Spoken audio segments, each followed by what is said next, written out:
RMC, Baek Wohyun, found himself in a deep mess. Apparently there was a game that became a worldwide phenomenon, and it was called Reverse Planet. The game became very popular because of the various themes like dimensional gate, supernatural powers, and invasion wars. Thanks to his friend's recommendation, Baek decides to try out the game, only to find himself stuck in the game world. This is a terrible world where the game has manifested as actual reality, and he has been subjected to inhumane experiments, where he was given test number 62 as his identity. The experiment is named Project Transcendence, and it was for the sole purpose of creating a single transcendent. All those who have been trapped in the experiment have found themselves getting electrocuted and injected with several drugs just to modify their bodies. After undergoing several harsh experiments, Baek happens to be the one who passed the test, while the others died.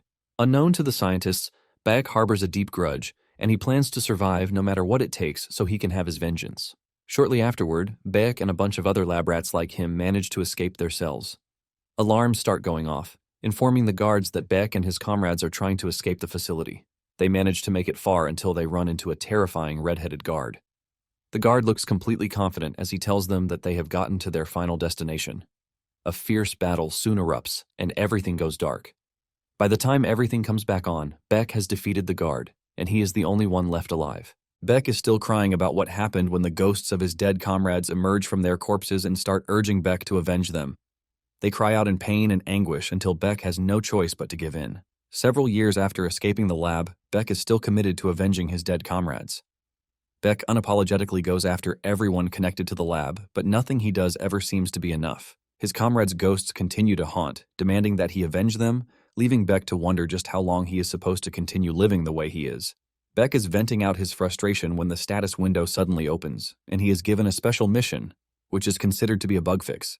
He is told to eliminate the head of the Project Transcendence with the promise that he is going to get a chance to return to his original world.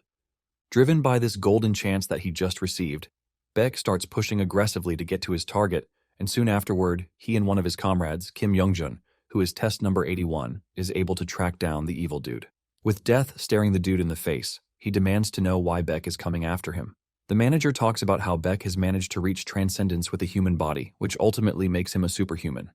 The manager boasts that Baek is the most successful experiment of the program, and because of this, he promises to give Baek whatever he wants or desires.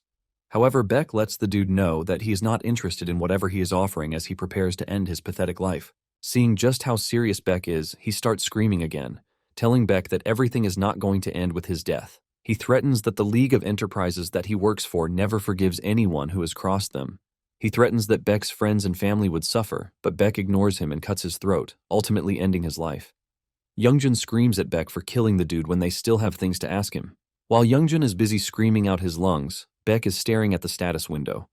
To his surprise, he is informed that the mission is complete, and he is asked if he would like to return to his original world. Baek's eyes light up in hope when he realizes that he can finally return to his world the moment he presses the yes button. Just as he is about to press the button, his dead comrades appear to him again, demanding to know what he wants to do with them. They start begging him to avenge them by killing everyone involved. However, Baek is tired of everything already, and he knows that he might not get another chance to return to his original world if he misses this one. Baek then tells Youngjun that he is about to return to where he originally came from. But Youngjun assumes that Baek is talking trash, since this is not the first time he has said something like that. With a smile on Baek's face, he tells Youngjun to say sorry to the others for him, and he presses the yes button. Suddenly, Baek wakes up in his room, and it dawns on him that he might actually be back. He picks up his phone to check how much time has passed, but to his surprise, it is the same time that he got dragged into the game. He starts wondering if time didn't pass while he was stuck in the other world. He checks out the mirror to see that his scars and muscles are all gone, as if it were all a dream.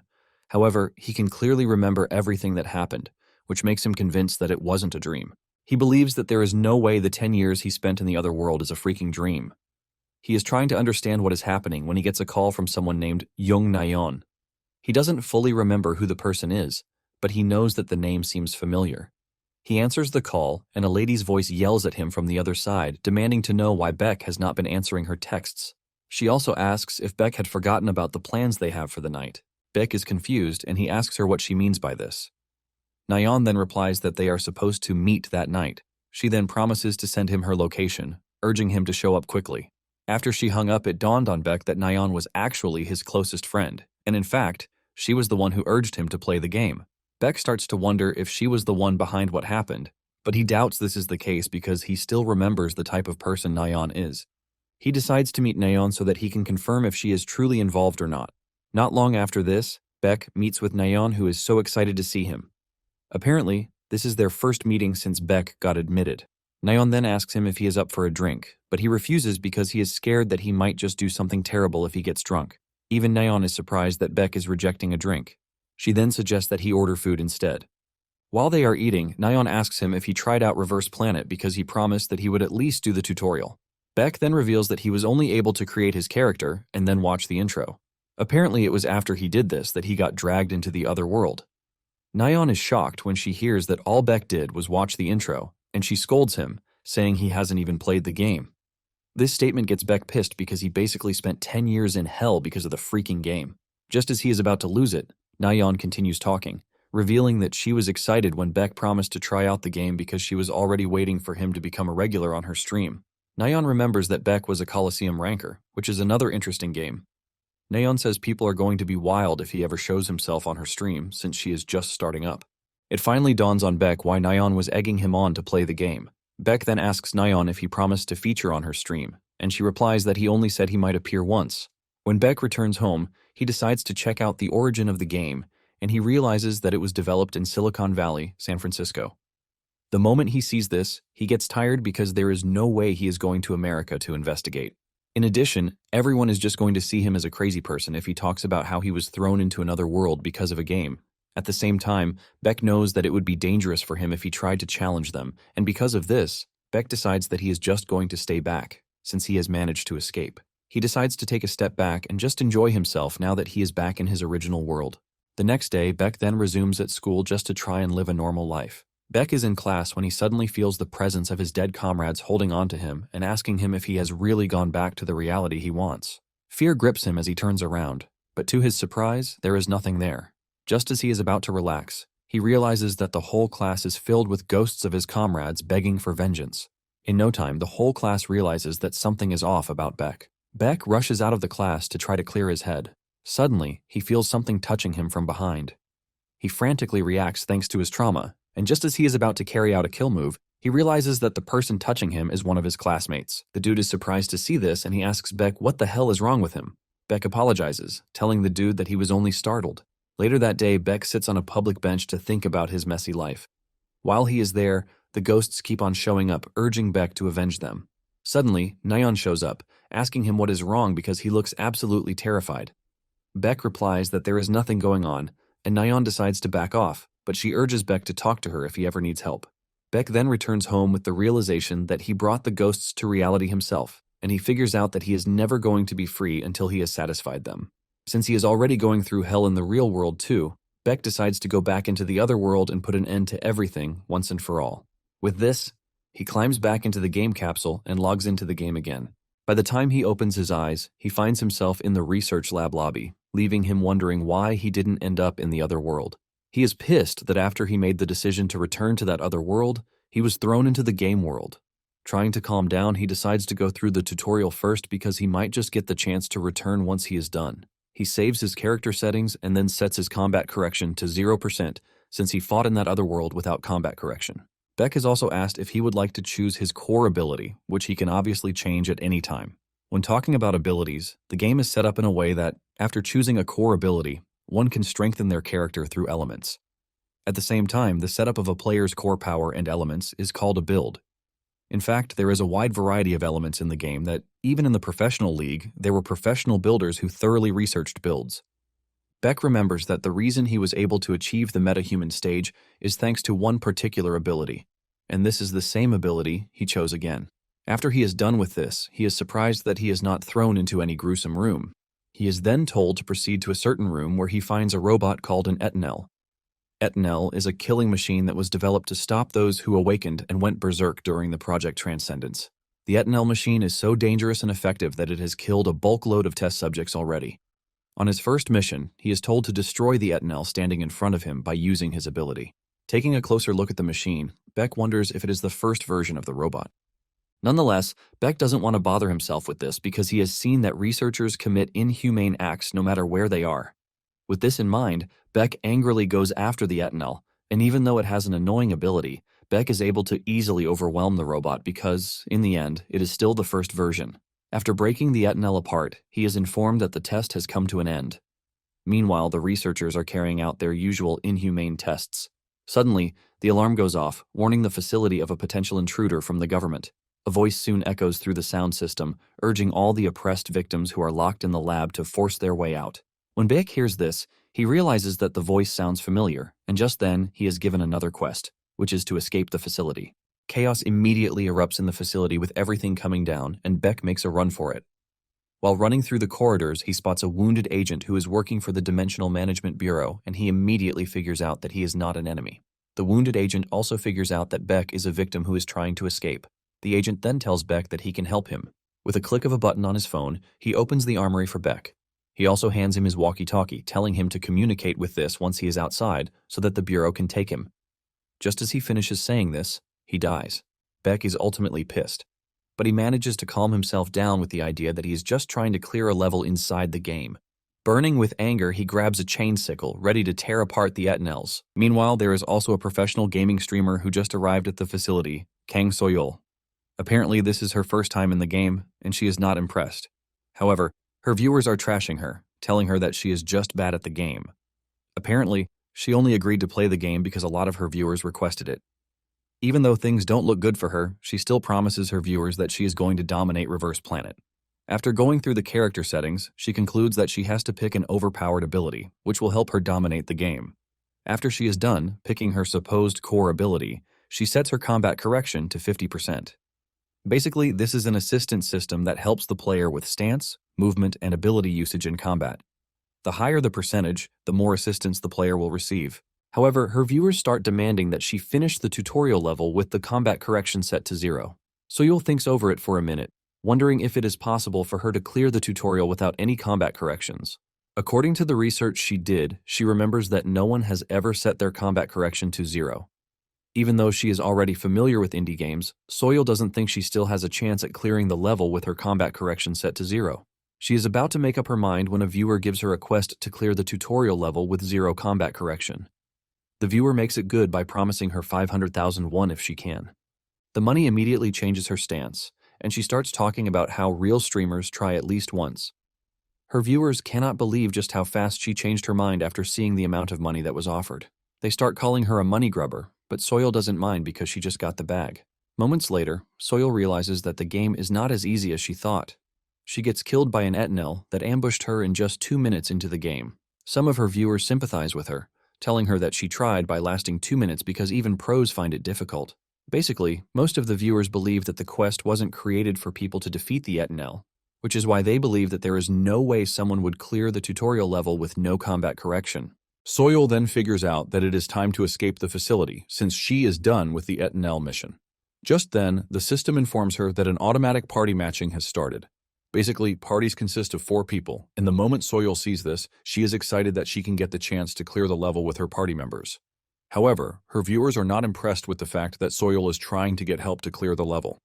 Surprisingly, her first matching attempt fails, but she is desperate, and she expands her search area because Reverse Planet is a popular game that should have a lot of players logged in.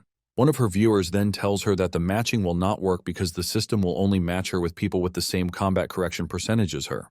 And since there is no idiot who would try to clear the level with no combat correction, there is no guarantee that she is going to be matched up. It finally dawns on Soyol that she is screwed, and her viewers don't hold back as they make fun of her. Just as she is about to cancel the mission out of frustration, she gets the notification that her party matching was successful. Soyol jumps for joy as the system informs her that she will be joining the matched player's mission, which is to escape the facility. While trying to find her way to where Beck is, she is left in shock to see Etanels lying destroyed everywhere. Even the viewers don't want to believe what they are staring at. Some assume that whoever the player is a pro, but others argue this, saying even pros can't clear the tutorial without combat correction. In addition, he was able to destroy the Etanels without using a gun. Deep down, Soyol is already excited that she is about to get carried. Exhilarated, she tells her viewers that it is time she goes looking for their mystery player. Moments later, Soyol finds Beck where he is decimating Etanels like tissue. She almost gets cut in half because Beck believes she is an enemy, but he stops at the last second. Beck pulls back his knife, apologizing for almost killing her because he already assumed that she was an enemy. Since Beck is putting on test subject clothes, Soyol figures out that Beck is the person she is looking for. Beck turns around to leave, but she stops him, telling him that they are at the same party. She then introduces herself to Beck while mentioning the fact that she is currently streaming. She asks him if he is fine with her streaming everything, but she assures him that his face will not appear because the identifiable information protection mode is on. Soyol is still yapping about all of these when Beck suddenly stops. Before Soyol realizes what is happening, Beck realizes that they are surrounded by soldiers who are there to terminate them. Bullets start flying around, and Soyol covers her head while wondering why the tutorial level is so hard. By the time she raises her head, Beck is already cutting up the guards like meat. The viewers are left in shock because they have never seen someone handle the chained sickle the way Beck is handling it. Soyol hides behind cover, and with no doubt, she could see that everything happening doesn't make a single sense, even though she is just a new player in the game. Soyol then asks her viewers if any of them know the type of ability that Beck is using. While the others are busy saying the wrong thing, one viewer is able to figure out what type of ability Beck is using. He reveals that there is only one core ability that changes a player's eye color and raises one's physical abilities, and this core ability is called the Absolute Being. Soyol is shocked when she hears this because her viewers had initially told her that the ability is trash.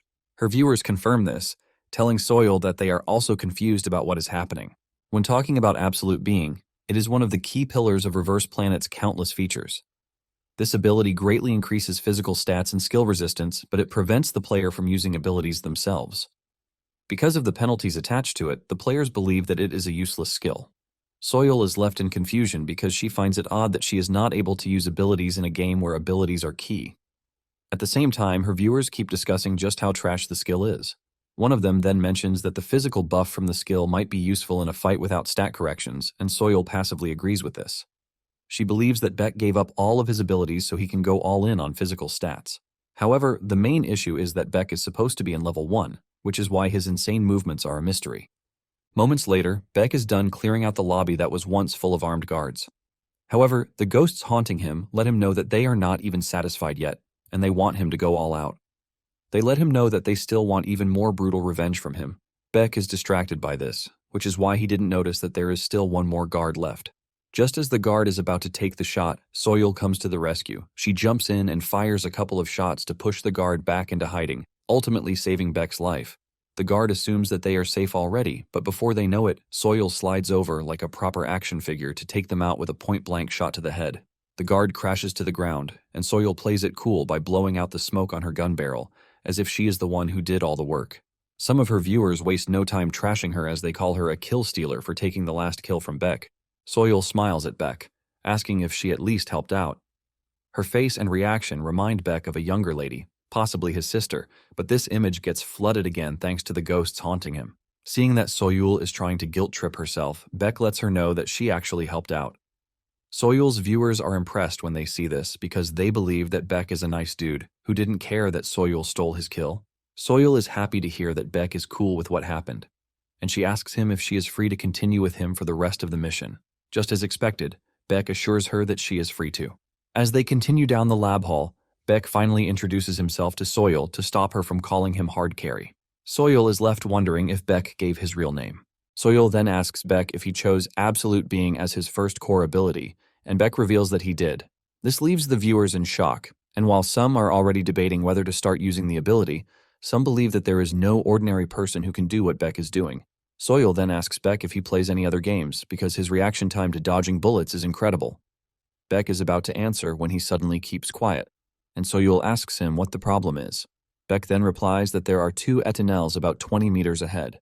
Soyol is shocked to hear this because Beck doesn't have detection abilities, but he can still identify how far enemies are and how many of them are there.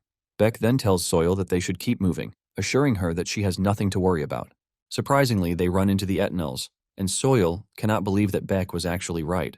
While walking up to the Etanels, Beck talks about the game he enjoyed playing back in the day, which is Colosseum. The Etanels make a move on him, and Soyol is still telling him to be careful when he has already reacted to the attacks. Beck then lands a massive counterattack to immediately smash one of the Etanels into the wall. He goes after the second, while revealing that he was a ranker when he was playing Colosseum. Beck smashes the second Etanel to scraps, and the revelation that he was a ranker in Colosseum finally tells the viewers why he is cracked. Even Soyol didn't know that Coliseum is a big deal, and the OGs in the chat start to reveal that pro gamers in Coliseum are cracked. In fact, there is a particular ranker, battler in Coliseum, who is also cracked in Reverse Planet. When Soyol hears this, she opens her mouth in shock because Battler is the biggest player in the Reverse Planet pro scene. The viewers start wondering if Beck faced Battler when he was a ranker. They also waste no time imagining what would happen if Beck faced Battler on the current stage. Moments later, they arrive at the tutorial's final mission, which is to defeat the redhead guard, who is the tutorial boss. Beck is surprised when he realizes that everything up until that moment is a tutorial. While staring at the tutorial boss, all he can see are the ghosts of his comrades, demanding justice. The tutorial boss then makes his move, but Soyol fires a couple of shots at him, aiming to stop him. Surprisingly, there is a barrier around the tutorial boss, which ultimately blocks the bullets. Soyol's viewers make fun of her for trying to shoot her way out of everything. Scared of dying, she retreats and leaves everything to Beck. Beck then gets into a battle stance against the tutorial boss as he unleashes a barrage of blows aiming to satisfy the ghosts.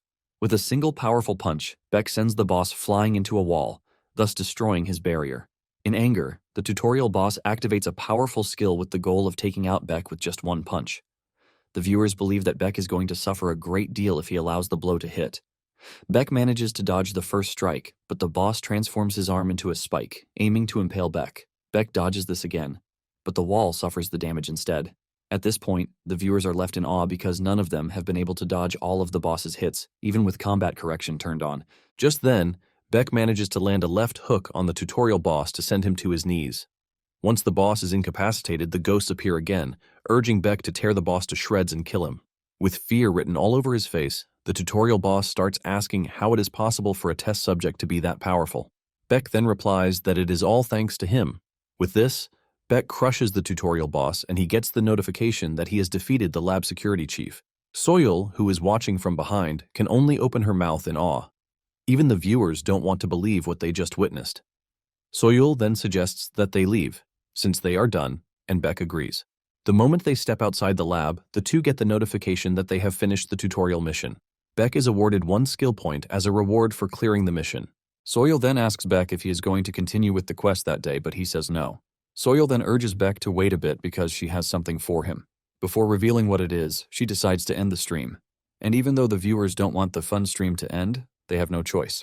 After closing the stream, Soyol asks Beck if he would like to join her daily streams. Beck demands better insight, and Soyol explains that she plays for the Reverse Planet main quests and sometimes does player versus player. She assures Beck that she is going to give him a heavy appearance fee, while also scheduling the stream when it is convenient for him. Beck then thinks about it for a bit before refusing the offer. Just by his expression, Soyol realizes that she has no chance at convincing Beck. Instead, she asks if she can add him as a friend, and he agrees to this. Before logging out of the game, she lets Beck know that it was fun playing with him. After Soyol is done, Beck starts to wonder why he didn't return to the other world since the tutorial mission is done. Unknown to him, there is something massive that is going to happen thanks to the incredible gameplay that he just displayed. Meanwhile, a community manager is already cooking up an article to label Beck a hacker. At the same time, Anonymous Viewer 62 sent Soyol $3,000 as a gift for Beck. The entire office of the Korean branch of Planet Earth, the developer of Reverse Planet, was left in chaos the next morning because of a single player, and this was Beck. This was basically an unprecedented event in the history of the company. They have watched the replay of Beck's gameplay over and over again, and each time they have been left in awe. Because of this, there is already a rumor flying around in the online community that Beck is using hacks. They are basically filing complaint after complaint that Beck is using hacks. The team leader asks his colleagues if they have checked everything to confirm that Beck is clean, and they let him know that Beck is good to go. Apparently, they have checked everything down to when the character was even created.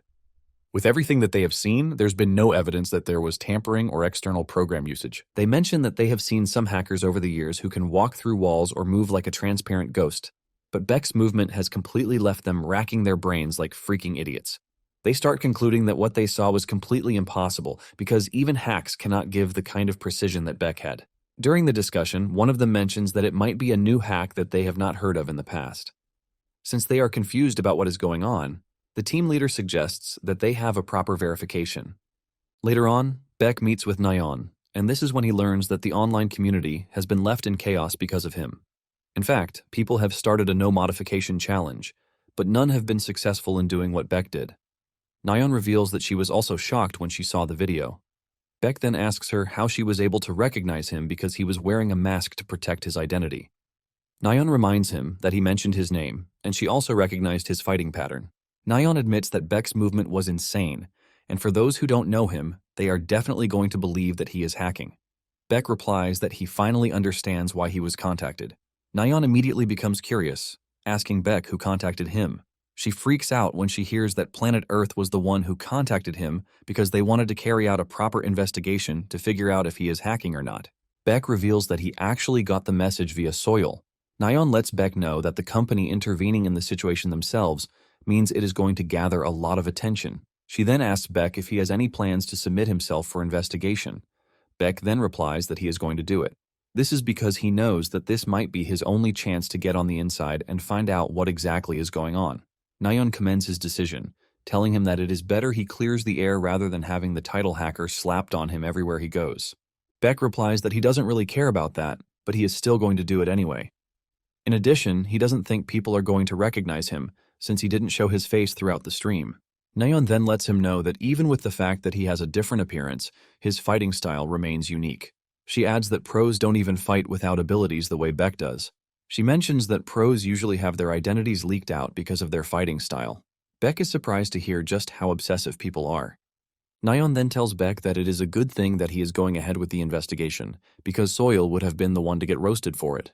Beck is surprised to hear this because Soyol doesn't even know her, but Naon tells him that the mob doesn't really care about that. She reveals that they are going to come after him first, but they are going to end everything on innocent Soyol. Realizing just how delicate the situation is, Beck texts Soyol, telling her that he is going to cooperate with the investigation. Soyol is exhilarated when she gets the text because she knows that her viewership is going to skyrocket with the hype that comes with Beck's participation. Without wasting time, Soyol sends out a message to her viewers about an upcoming stream to clear Beck's name. 4 days later, Beck meets with Soyol in the game. Soyol apologizes for the stress that Beck is going through because of her, but he assures her that he has no worries about this. Beck then asks Soyol if she doesn't suspect him. Soyol replies that she saw his movements that day, and with what she saw, she believes that people's claims are weak. Deep down, Soyol could see that Beck appeared like a deranged killer, and there was no way a hacker would have that kind of expression. Instead of telling him this, Soyol just tells him that she is following her instincts. With Beck's permission, Soyol then starts the stream. The viewers are all excited the moment Soyol comes online because they have all been waiting. They are all waiting to see if Beck is truly hacking, but some promise to stay neutral until the investigations are complete. Soyol almost loses her mind when her viewers count jumps to 10,000 in just a minute. This tells her just how much people want to know about Beck and if he is truly hacking. The camera pans to Beck and he introduces himself, but most of the people on the stream are hostile towards him because they have all concluded that he is hacking. Soyol had to tell them to chill out, or she would disable the chat option. Soyol then asks Beck what he thinks about the whole thing, and he replies that he believes that the whole accusation is totally ridiculous.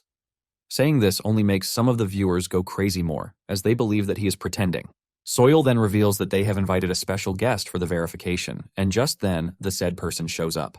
The dude then introduces himself as Park Gumihun, and he is the operations team manager of Planet Earth in Korea. The viewers are surprised to see that an operations manager was brought on the stream just to prove that Beck wasn't hacking.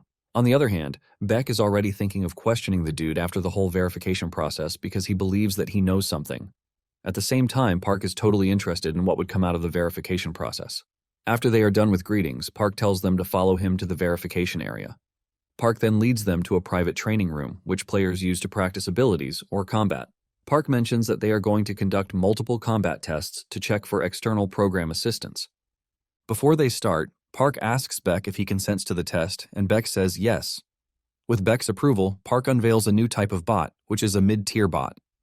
This comes as a shock to the viewers because the mid-tier bot is way stronger than the Etanels at the tutorial level, and they believe that there is no way Beck is defeating something like that. Park tells Beck that they are going to start with the mid-tier training bot. Deep down, Beck's ghosts are already active, and Beck has turned into a rogue dog. Before Park could finish giving the go-ahead, Beck had gone after the bot. He crushes the bot so hard that the viewers are left questioning how he was able to do this to a mid-tier bot. By the time Beck is done with the bot, the viewers are left pitying the robot. Park stares at the analysis tablet in his hands, and he can clearly see that there is no sign of a hack anywhere in what just happened. Beck finally lets go of the bot to tell Park that he is done. Park can clearly see the bot dismantled, so he knows he is done, and he tells Beck that they were not able to detect any external programs in the battle. He then claims that the verification duration was too short, and he asks Beck if he would be willing to fight in the method that they specify. Beck says yes, and he knows that they are trying to figure out if he is not using an autopilot cheat. Talking about an autopilot cheat, it is a fundamentally proxy control system operated by a program. Due to this, it cannot perform combat exactly as the user wants. This means if one decides in advance how they are going to win the fight and fight according to the plan, one can prove that they are not cheating. Park then tells Beck that he is going to have to slash the heads of 3 intermediate training bots with his chain sickle, and Beck agrees to this. Park is surprised that Beck agreed to this even though it is completely disadvantageous to him. Without wasting time, the bots are unleashed, and their first coordinated attack forces Beck to jump backwards to dodge. However, his counterattack takes off the heads of the bots all at once. While Park is staring in confusion and disbelief, Soyol is rejoicing because everything is working out in her favor. Even the viewers are left in shock, and some think the chain sickle is broken. But others disagree because they know that the wielder is the only one who can bring out the true potential of a weapon. Even at this point, Park knows that he has collected enough data for verification. But deep down, Park wants to know if Beck can win against the advanced level training bot with only one core ability. Even though he is pretty aware that he is being greedy, he still wants to know. Park then tells Beck that there is one more test. Just then, a scary bot emerges into the training room. The viewers are surprised and pissed that Park is crossing the line. However, they also know that the organization has no choice but to acknowledge Beck if he manages to win against the bot. The advanced bot is pretty dangerous because it is the later and improved version of Etanels, but seeing the bot only increases Beck's bloodlust. Beck can also see the bot giving him an annoying smirk, and this increases Beck's urge to finish off the bot. The bot then makes the first move as it comes after Beck, unleashing a series of scary blows. Beck manages to dodge all of them, and he admits that the bot is pretty dangerous. In addition, he is able to land a blow, which helps him to assess the hardness of the bot's body. Seeing that he can't damage the bot, Beck comes to the conclusion that he is just going to beat up the bot until damage builds up. Everyone watching is left in disbelief as Beck moves around the bot while delivering fatal blows to its body. Park is left dumbfounded because he didn't expect the bot to be on the losing side when it looked like the bot was the one winning the battle earlier. Realizing that Beck is just going to finish off the bot with the way things are going, Park quickly ends the session, telling Beck that he has collected enough data for verification. Soyol then asks Park what the result says, and Park subtly replies that with everything, it has been confirmed that there is no external program involved whatsoever. To put it simply, Park clears the air, saying Beck is not a hacker. Chaos erupts among the viewers when they hear this. Some still don't want to believe that Beck isn't hacking, but they have no choice since the admin just cleared the air. Even the post that was accusing him of being a hacker has been taken down. Soyol then proudly asks her viewers if there is anyone who still doubts Beck or believes that he is hacking. Her viewers reply in unison that they don't doubt him anymore. It turns out that Beck was already generating a famous name, Haxical, because of the whole controversy. Just like a proud mother, Soyol tells her followers to never forget that Beck is not a hacker, but a player who possesses mechanical prowess that can be compared to a hack. Soyol then tells Beck to tell the people how he feels, and he simply replies with good work, everyone. Since the verification is over, Soyol decides to end the stream, and before she did, she was able to garner over 100,000 viewers. Soyol thanks Beck for agreeing to show up in her stream, and Park also thanks Beck for willingly accepting the company's verification request. Beck lets him know that it wasn't a big deal. Just as Park is about to leave, Beck stops him, telling him that he has one thing to ask him. Beck then asks him if the game has ever suffered a bug like someone getting stuck in the game for a very long time. Park then tells Beck that he hasn't heard about something like that before, because if it happened, the whole game wouldn't have been popular the way it is. Beck agrees with him, and once they are done, Park logs out of the game. After he is gone, Soyol asks Beck if it would be okay to contact him later because she is planning to share the stream revenue with him. Beck then replies that Soyol can call him when she wants. Deep down, Soyol knows that she can't just let Beck go easily because he is a living, breathing clip farm. Soyol knows that she can't tell Beck to come on her stream again because he only accepted this time around because he needed the chance to clear the air. Trying not to ruin their relationship, Soyol decides to take a step back, and she tells Beck that she is going to call him next time. After Soyol is gone too, Beck expresses his disappointment that he wasn't able to get all the information that he needed. Just then, he gets a text from Naon telling him that she is going to meet him in the battle prep room. Moments later, they meet up at the prep room, and Naon asks him how the stream was because the community is going crazy.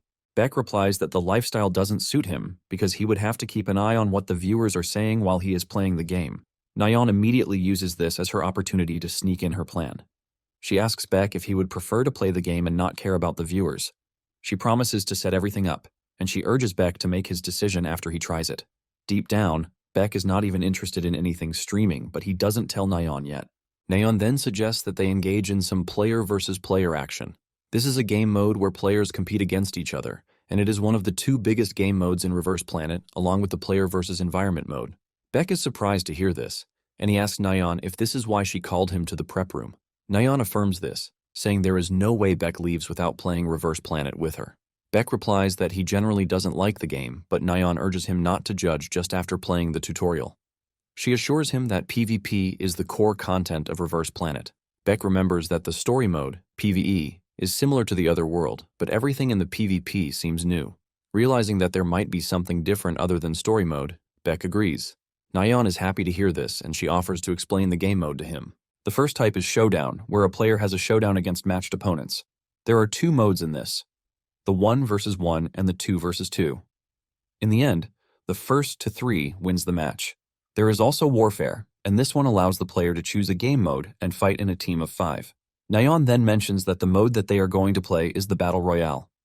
This is a mode that pits 100 people across multiple zones. Since it is Beck's first time, Naon suggests that they go with a team. She then tells Beck that he is going to need a build to play PvP, and she can recommend one for him. Beck replies that there is no need for this because he knows a good one already. This is basically a build that earned him the superhuman title in the other world. Beck tells Naon that she can go online while he gets his build ready, and she agrees. After he's done, Naon suggests that they start at the military base, where the high-ranking equipment is evenly gathered. Since high-level players flock to the area, it is not usually a good place for beginners. Naon then excitedly asks Beck if she can record the match to upload it on YouTube, and Beck agrees, while wondering why Naon is excited about the whole thing. Naon is the first to log in, and Beck follows after. He finds himself in the third-floor corridor, and the first guy he runs into suffers the most surprising death. The announcement goes off, and Naon is surprised that Beck has gotten a kill already. In no time, Beck has racked up a bunch of kills, leaving Naon in total disbelief. In no time, Beck has cleared out an entire area, which is even more surprising to him. Believing that he is done farming, he decides that it is time to get out. Suddenly, he gets a call from Naon asking for help because she is surrounded. Beck quickly checks the map to see where she is. He realizes that it is far, but he still lets her know that he is on his way. He asks her where in the building she is located, and she replies that she is on the 3rd floor's rooftop. However, she urges Beck to be careful because she believes that every floor below her has someone in them. Moments later, Beck shows up at the building, and he dashes past the players, giving them little to no chance. One of the players looks at his comrade get eliminated right in front of him, leaving him shaking in fear. He starts wondering if Beck is using a dexterity build among the physical type builds. The player then puts everything he has into his next attack, as he unleashes a massive blast to try and get Beck. However, Beck leaps into the air to dodge, and the next time the player sees him, Beck is already onto him. He screams out when he realizes that he is screwed, and Beck cuts his neck with his dagger. After this, Beck continues unleashing his terror upon the rest of the players he meets on the way. The moment he arrives at the gate of the building, he informs Naon. Naon is surprised to hear this, and she asks if she should come down, but Beck urges her to stay where she is. Before opening the door, Beck already figures out that there are 5 players lying in wait to ambush him. With this in mind, he steps into the room with a calculated counterattack in mind. The first dude comes charging at him from behind the door, but Beck is more than ready. Beck easily stops the dude by grabbing his knife and then delivering a fatal blow to his chest to finish him off. Beck then figures out that he has to be fast if he wants to get to Naon. Without hesitation, Beck dashes into the building and he takes down a bunch of players along the way. Naon can see all of Beck's activities, and she can't believe that he is single-handedly dealing with the players. Suddenly, Naon senses a presence behind her, and she reacts in the quickest way. She throws a counterattack and almost cuts Beck before she realizes that it was him. Naon is surprised to see Beck get to her that fast. At the same time, Beck doesn't even think Naon needs his help because she looks like someone who can handle herself. Now that they are together, Naon tells Beck that she is going to get serious too, because she doesn't want Beck to take all the credit. Soon afterward, the two finish the game and come out on top. Beck records 25 kills and 7 assists, while Naon has 7 kills and 15 assists. After this, they still replayed multiple times, and each time the two won with Beck having the most kills. In the end, Naon expresses her shock that they were able to win 10 times in a row.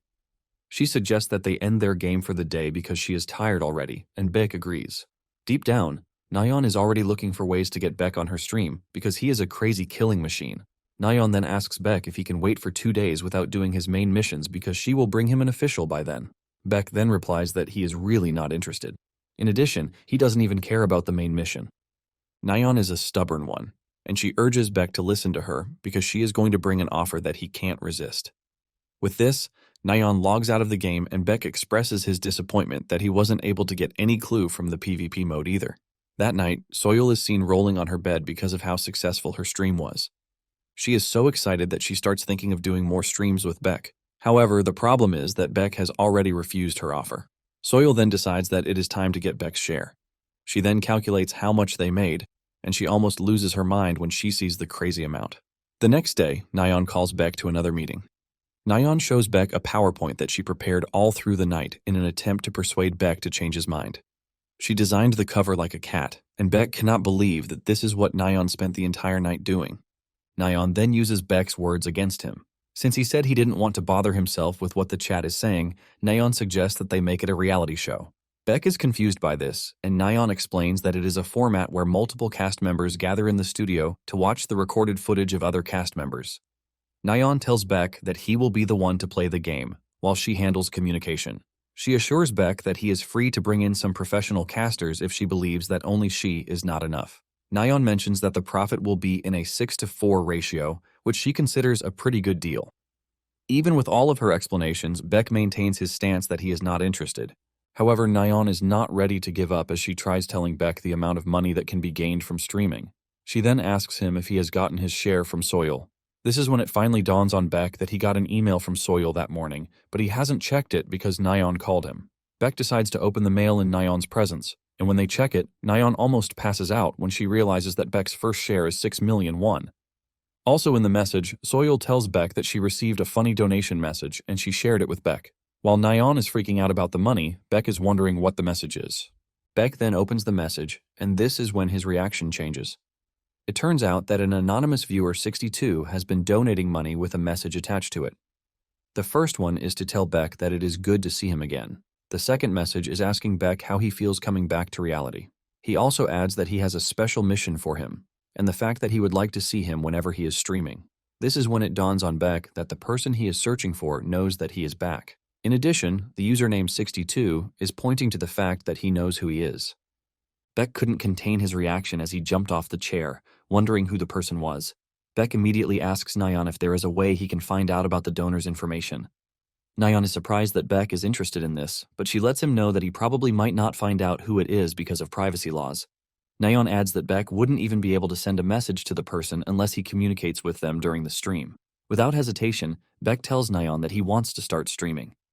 This makes Naon the happiest girl on earth, and she tells Beck that he can't take back his word on this. Without wasting time, Naon posts the information on her platform, informing the gamers that Beck would start streaming in the coming days. On Friday night, those who are gamers and supposed nerds are already glued to their screens in anticipation of one single event, which is Beck's stream, who is popularly known as Haxical. 5 minutes before the start of the game, Naon is very nervous, but her co-presenter and commentator, Cha Sungshul, tries to calm her down, reminding her that they have practiced several times and everything should be fine. Sungshul expresses his shock that Naon was able to bring Beck onto the stream. Apparently, Sungshul only agreed to appear on the show when he learned that Beck and Naon are friends. Once Naon calms down, she starts the stream, and they welcome the viewers on board. Without wasting time, the viewers are already asking for Beck to be brought on board. Naon admits that she can understand their frustration about not seeing Beck right away, but she assures them that they are not going to be disappointed because Beck is already in the game and waiting. The moment they set their eyes on Beck, the chat goes wild. Naon then tells the viewers that the show is going to proceed in the form of a reality show. Basically, they are going to be commenting while they watch Beck play the game. Since they are all curious to know how Beck plays Reverse Planet, she tells them that it is time to find out. Once everything is ready, Naon contacts Beck to tell him that it is time. The first mission that Beck gets is from the Management Bureau, and he is ordered to rescue survivors so that they can safely escape the forest. However, the main mission is for him to join the Otherworld Management Bureau. He is to pass through the guards to reach the bureau. Beck realizes that it is the same as the last time. He remembers that back in the other world he was focused on running away, but this time around, it is entirely different. Just then, Beck lets out a loud scream to attract all of the guards in the area. The moment the guards lock onto his position, they rally around to jump him. Unknown to them, Beck is planning to kill all of them, and his ghosts are already egging him on. Beck immediately whips out the chain sickle and starts decimating the guards. Even their guns turn out to be useless, as Beck unleashes fury on them. Two tries to jump him from the sides, but he catches them with the chain sickle and finishes them off. Without breaking a sweat, Beck turns the guards into fools as he trashes them. Even Naon and Sungshul are left in shock because this is not the game that they know. Sungshul confesses that he has never seen a player like Beck before since he started his career as a Reverse Planet commentator. Sungshul says Beck doesn't have a strategy, and he basically just gathered all of the enemies to decimate them. Even the viewers are all impressed by how Beck wasted no time looking for the guards but made them come to him. One of the viewers then donates 50,000 won, talking about how broken the Absolute Being skill is because it doesn't appear like it has a cooldown. Naon then asks Sungshul what he thinks about the Absolute Being skill. Sungshul explains that Absolute Being is not overpowered like they think it is, because most skills have their own unique cooldowns. Due to this fact, it might appear that Beck's build is too overpowered, thanks to how he is using it. However, Absolute Being only enhances the user's physical abilities, but doesn't affect battle intelligence or weapon proficiency. In addition to this, Sungshul mentions that Beck is not even using any buffs. Sungshul then drops his conclusion, revealing that with everything he has seen, he could categorically say that Beck would be able to fight this way in real life if he possessed the same physical abilities. To put it simply, only Beck can bring out Absolute Being's true potential. Moments later, Beck runs into agents from the Bureau, and they immediately surround him, believing that he is an enemy. The team leader introduces himself as Kim Chul and urges Beck to drop his weapon. Talking about the Otherworld Management Bureau, it is a government agency that terminates invading entities that appear from dimensional gates. Its main task is to trap and eliminate dangerous invading entities inside the inverted world where dimensions mix. Beck then raises his hand, and it appears that he knows Kim Chul, who was a director back then. Looking closely, Chul realizes that Beck is wearing the outfit from the laboratory, which means he is a victim. Chul then apologizes for mistaking him for an enemy. Chul also notices the walkie-talkie in his hands, and Beck reveals that it was given to him by an agent inside the lab. Kim Chul expresses his sadness that the agent died, and Beck realizes that Kim is just as he remembered him in the other world. Kim then tells Beck that he will have to stay in the Otherworld Management Bureau until they have confirmed his identity because there are some cases of lab staff impersonating victims. Beck assures Kim that he has no objections to this, and Kim withdraws his men from the forest. With this, Beck completes his mission to meet up with the Otherworld Management Bureau, ultimately earning him a level up and 1 ability point. At the headquarters of the Otherworld Management Bureau, Beck is left in the counseling room, where he never thought he would see again. Beck remembers that in the other world he managed to gather funds for his revenge by taking on requests from a certain firm after escaping the lab. He took on several requests, but the biggest one was the subjugation of Reverse Planet's monsters. This firm in question would order him to clear Reverse Planet in search of spoils of battle, and doing this usually led him to get entangled with the Bureau on several occasions. Apparently, there were times when they cooperated on subjugation missions, but there were also times when conflicts arose, and they would end up pointing their blades at each other. Moments later, a lady enters the room, and she introduces herself as Lee Yujin, who is an affiliate with the first team of the Bureau. The moment the viewers see her, they start talking about her beauty. Basically, she is considered to be one of the most beautiful women in the game. Yujin then sits with Beck to tell him that he has 2 choices. The first choice is for him to live as a normal person under the protection of the Bureau, and in this case, his use of his ability will be strictly prohibited. Then the second option is for him to become affiliated with the Bureau. If he is to choose this option, he's going to be acting as an official agent. After some basic level of training, he will be sent on missions as long as the Bureau concludes that he is ready. Beck remembers that he once killed a Bureau agent in the other world, but now they are telling him to become their ally. Yujin then asks Beck what option he is going to choose. Beck then takes a moment to think about it. He realizes that if he chooses civilian life, he is just going to end up taking corporate contracts just like in the other world. And since he doesn't want to walk that path again, he doesn't think it's the best option for him. In addition, he has always been curious about the Bureau's internal affairs. With this, Beck tells Eugene that he is going to become one of their agents. Eugene is glad to hear this, and she tells Beck that he has made the right decision because joining them will be a great help to them. Eugene mentions that the corporations have been scouting the Awakened in recent times, which has left them short of manpower. Eugene tries to sell the Bureau on high standards while trash-talking the corporations. She mentions that the Bureau is an organization with a long history, and they possess extensive knowledge in training the Awakened and subjugating the inverted world. She admits that the League of Enterprises offers better rewards, but their missions are always more dangerous. Beck knows this because in the other world, there were a lot of awakened who lost their lives while carrying out the corporation's requests. In fact, there are situations where they refused to pay Beck, and he had to use force to get them to pay his money. They later discovered that he was an unregistered awakened, and he ended up getting chased down by the Bureau for a little while. It was after this that he met Kim Chol. Yujin then gives him an office phone, telling him that after he is done receiving training, they are going to confirm his identity, and he will be promoted. She adds that this is when his team will also be decided. Yujin shamelessly tells him that she wishes that he gets dispatched to Team 1 because this is her team. Beck assures Yujin that this is his wish also. Apparently, Beck feels he is indebted to Yujin because of the other world. It turns out that Yujin was the one who raided the lab, which gave him the chance to survive. Once they are done with their conversation, the two end up shaking hands. Naon is shocked when she sees this because it is very strange for NPCs to have such natural conversations. Even Sungshul is left wondering how this is possible. Yujin only asked Naon programmed questions during her own time, which is why she is very surprised. Sungshul then mentions that Yujin appears to be a fully adaptive AI. For those who have no idea what a fully adaptive AI is, it is an NPC that can fully respond to any situation request. Unlike existing NPCs, it can also communicate freely and seamlessly. It is basically a program that takes too many resources, which some believe could never be implemented in an online game. Naon then mentions that there is the possibility that the developers have solved the resource issue. Sungshul doesn't agree with this because he believes that the developers would have advertised it to make the game even more popular. To Sungshul, he believes that one has to meet a certain condition to unlock the feature. Sungshul assumes that the minimum requirement for this is most likely starting with no combat correction because this is the only difference between Beck and the other players. Nonetheless, Naon is pretty sure that this will stir up some heat, and Sungshul reveals his excitement to see what planet Earth is going to announce. At the same time, Naon is already thinking of bringing a huge figure to the show, and this is someone who is interested in the Reverse Planet storyline. After Beck is done with Yujin, Naon ends the stream, urging the viewers to join her on the next one, which will feature the player versus player mode. Later on, Beck is seen in the battle prep room, wondering why Anonymous62 didn't make an appearance. Apparently, he had also informed Naon to let him know if Anonymous62 makes contact. Since Naon hasn't ended the stream, he figures out that she still wants him to continue. Moments later, Naon comes back on, telling the viewers that the next thing on their list is player versus player, and the day's content is going to be a showdown. Naon lets the viewers know that this is Beck's first time playing the mode, which means he is going to be starting in the normal league. Basically, there are a total of 8 ranks in Reverse Planet. There are Bronze, Silver, Gold, Platinum, Diamond, Master, Grandmaster, and Contender.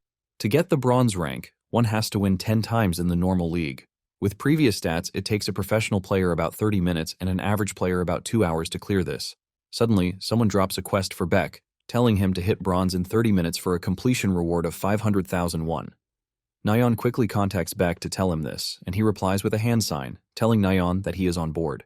The viewers are surprised to see this, and some believe that he is getting cocky.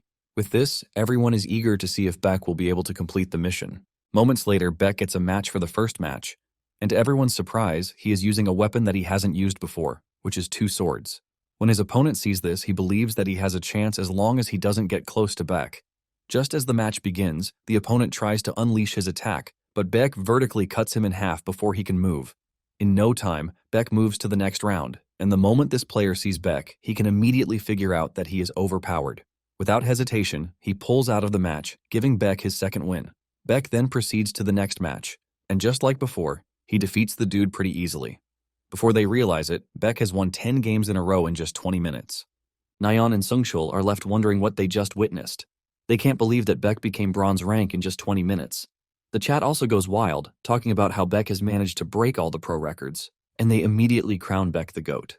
Sungshul mentions that time is not the only thing that is impressive about Beck's record. Usually people run into problems when they have to face counters, but Beck didn't even care what his opponents brought to the match. During all of his matches, Beck showed a perfect performance throughout, making it a total domination. Just as promised, the dude who promised the money donated the money, since Beck completed the quest. Naon thanks the donor and lets her viewers know that she is excited to see just how Beck is going to perform in future matches. Just then, Sungshul mentions that it might be easy for people to stream snipe Beck, since they are streaming his gameplay. At the same time, Sungshul believes that it might not happen because it is hard to stream snipe someone. As if he jinxed it, a dude entered the arena, and the dude turned out to be a stream sniper. The dude starts trash-talking Beck, and he tells the viewers to keep their eyes on their screens because he is about to destroy Beck. Even though the dude is taunting him, Beck maintains his cool, and he only prepares to take on the dude. Naon takes the credit for this, revealing that she was the one who told Beck not to worry himself about things like this. In no time, the first round begins, and the stream sniper unleashes a massive amount of energy from his body before going after Beck. Beck had initially thought the dude would amount to something because of how confident he is, but in the end, Beck realizes that he is trash. Without breaking a sweat, Beck cuts him down, thus winning the first round of the match. The stream sniper is pissed when this happens, and since he has just 10 seconds for the next round to start, he decides to pull out his trump card so he can win. The moment he activates his secret skill, the atmosphere around him changes, and even Beck sees this. The stream sniper then comes after Beck, ready to tear him apart. Beck has no choice but to admit that the dude's attacks have gotten sharper and more efficient thanks to the skill that he used. The stream sniper shoots himself in the leg when he calls Beck a hacker and adds that he was only going easy on him in the first round. It turns out that Naon had told Beck to brutally destroy anyone who calls him a hacker, and the stream sniper just found himself in the category. The stream sniper pushes Beck backwards, but he can clearly see that something has changed. Nonetheless, he tries to remain confident because he believes that he has the advantage. Frustrated with the lack of action from Beck, the stream sniper goes after him again, telling him not to act cool while calling him a hacker. This time around, Beck dashes past the stream sniper before he even knows what is happening. By the time he realizes it, he sees that Beck has already cut him. Without giving him time to react, Beck starts delivering several painful cuts to his body. The stream sniper gets mad and tries to do something crazy, but Beck makes sure that he has no chance whatsoever. In no time, Naon and Sungshul realize that Beck is intentionally keeping the stream sniper alive because he wants him to suffer.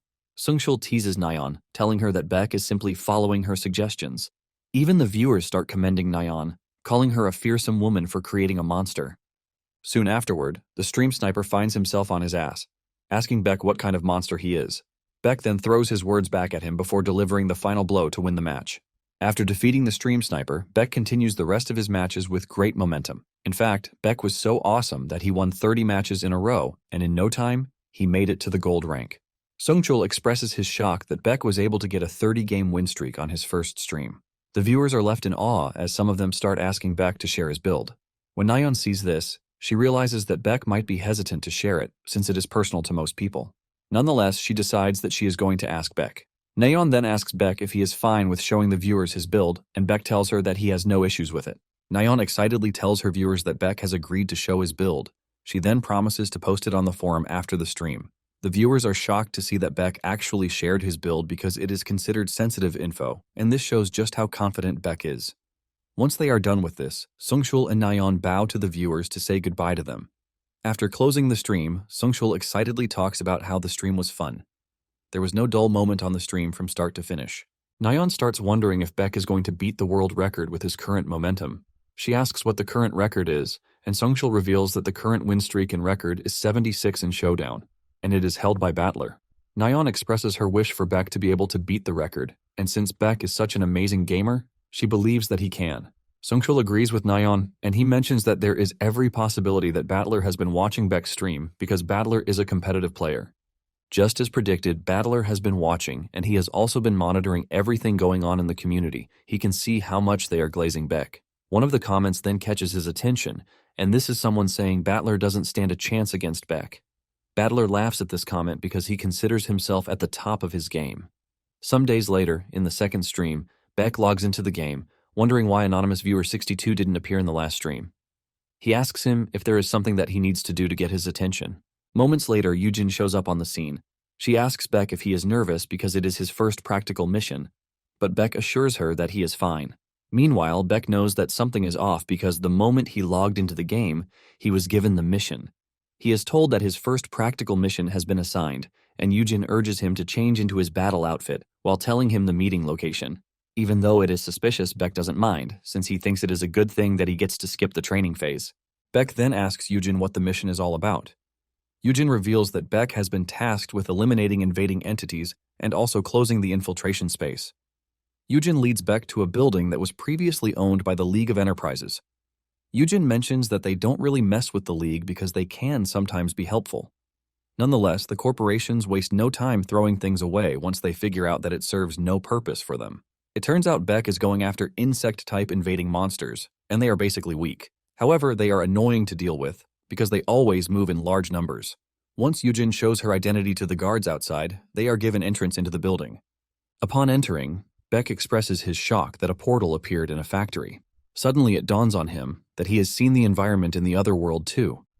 However, the portal in the other world was medium-sized, not small like this one. He starts wondering if there is a mistake, but this thought is cut short by Yujin, who tells him that they should enter the portal. Just as they are about to enter, an annoying dude, Choi Hyung-chul, shows up. It turns out that Choi is an awakened who is affiliated with Gumshin Electronics. Yujin is surprised to see Choi, and she demands to know why he is at the factory. Choi claims that he has no idea because he is just as shocked that their missions are overlapping. This leaves Yujin surprised again because she remembers Choi giving the mission up. She asks him if he is plotting something, but Choi denies any form of foul play. Choi then turns to Beck, urging him to stop wasting his time at the bureau and just join the big corporation where there is life. Yujin doesn't take this lightly, and her reaction tells Choi to back off. He tells Yujin that he is leaving her to handle the mission by herself. After Choi leaves, Beck asks Yujin who Choi is, and she reveals that he was the first trainee agent that she worked with. Apparently, Choi has been spreading fake rumors about the bureau since he left the bureau after he got recruited by the League of Enterprises. Those who are watching are all shocked because this is the first time the bad relationship between Yujin and Choi would be properly dived into. Once they are done talking, Yujin suggests that they enter the portal. Unknown to them, Choi and his boys are waiting for them to enter before making a move, and it seems they have something sinister cooked up. As they are about to enter the portal, Yujin explains to Beck that the portal is the only way to get to the reverse planet. Just then, something unusual happens, and Yujin gets dragged into the portal. By the time Beck enters the portal, he realizes that he has been separated from Yujin. Before he knows it, a bunch of monsters have surrounded him, and Beck figures out that it would be better if he takes care of the monsters before he goes looking for Yujin. On the other hand, Yujin is trashing the monsters that have surrounded her. However, the monsters just keep on coming. Assessing the situation, she can see that there is something off. At the same time, she is worried about Beck. She has just finished taking down monsters and is still catching her breath when Choi suddenly appears behind her. Yujin reacts at the last minute, but she still gets cut in the stomach. Yujin manages to put some distance between herself and Choi while demanding to know what is going on with him. Choi smiles like a villain, telling Yujin that it is a secret mission. He urges Yujin not to judge him because he is only following orders. Before Yujin knows it, she realizes that she is already surrounded, and to make it worse, her wound is deep. Yujin then assesses the situation and immediately concludes that she needs to escape. Yujin then conjures a massive energy blast and sends it in the direction of one of the attackers. The dude manages to block the attack, but this gives Yujin the time to move past him. This results in a fierce chase in trying to catch Yujin. As she runs, she also makes sure to cook up counterattacks to slow Choi and his boys. This gives her enough distance to run ahead, and she soon finds a hole, which she immediately jumps into. Thanks to the hole, she is able to escape her assailants. On the other hand, Beck is treating the monsters like they are bugs. Even the viewers are left wondering how Beck is able to kill them so easily. Moments later, Beck sees Yujin's tracks, and with the way the tracks lay out, he figures out that something must have happened. Suddenly, he hears Yujin's voice in the distance, and he immediately makes a run toward her location. Beck arrives there to find her struggling with a monster. Beck swings into action and kills the monster, thus saving Yujin's life. Yujin falls out of the monster's grasp, but Beck is there to catch her just like Superman. Beck gently lays her on the ground, and he asks her if she is fine because she has wounds all over her. It immediately dawns on Beck that Yujin is pretty skilled, and there is no way she is losing to a bug. In addition, her wounds are too deep, which means there is something else at play. Beck then asks Yujin if Choi is the one responsible for what happened to her, and Yujin says yes. Yujin mentions that Choi and his men came right after the portal disaster. At the same time, the viewers believe that something is wrong because Choi's MO is an ambush. In addition, the mission appears to have come in too early, and Naon asks Sungchul if he thinks this is because of the AI. Sungchul then replies that the only conclusion that they can come to is that there is a hidden story, so he suggests that they continue watching.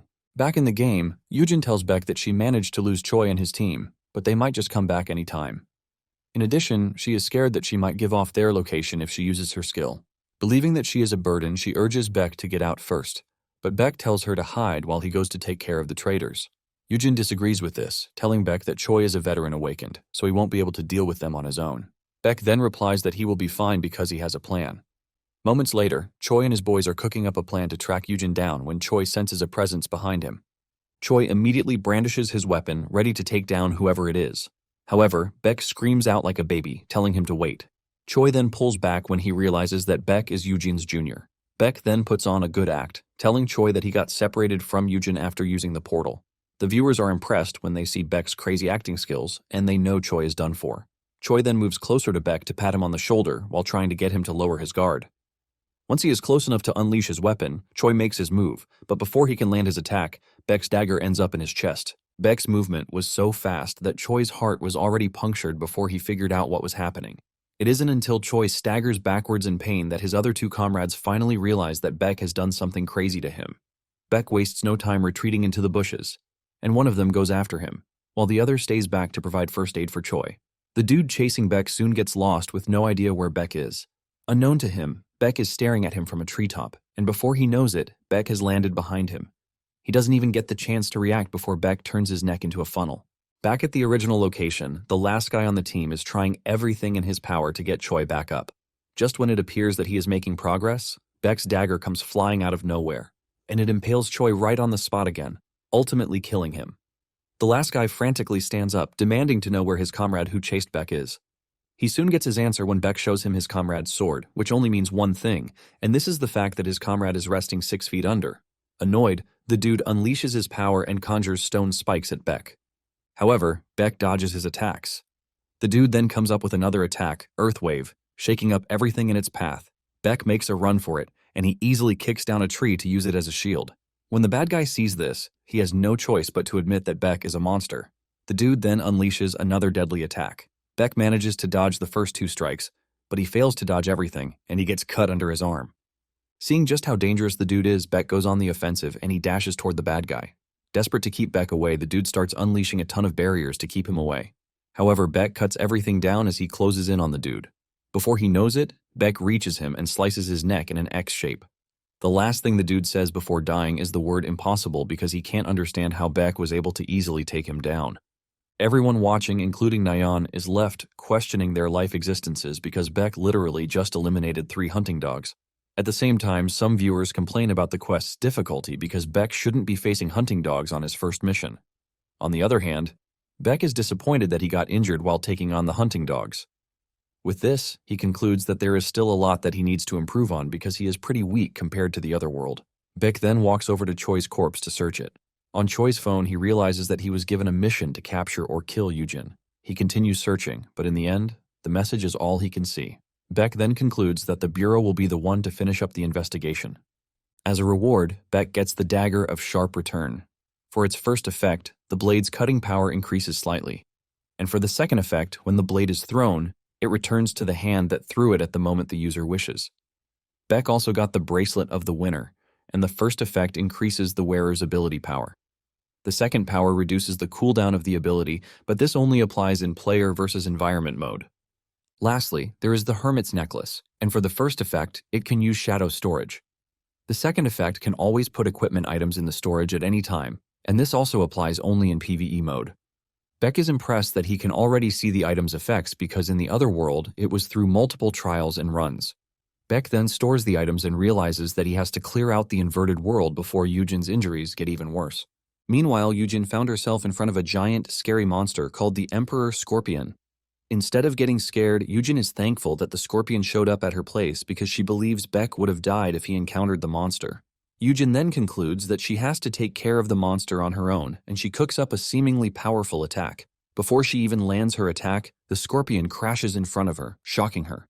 It isn't until she hears Beck's voice asking her if she is fine that she finally understands what is going on. She looks up to see Beck standing on top of the monster with his sword pushed into the monster's head.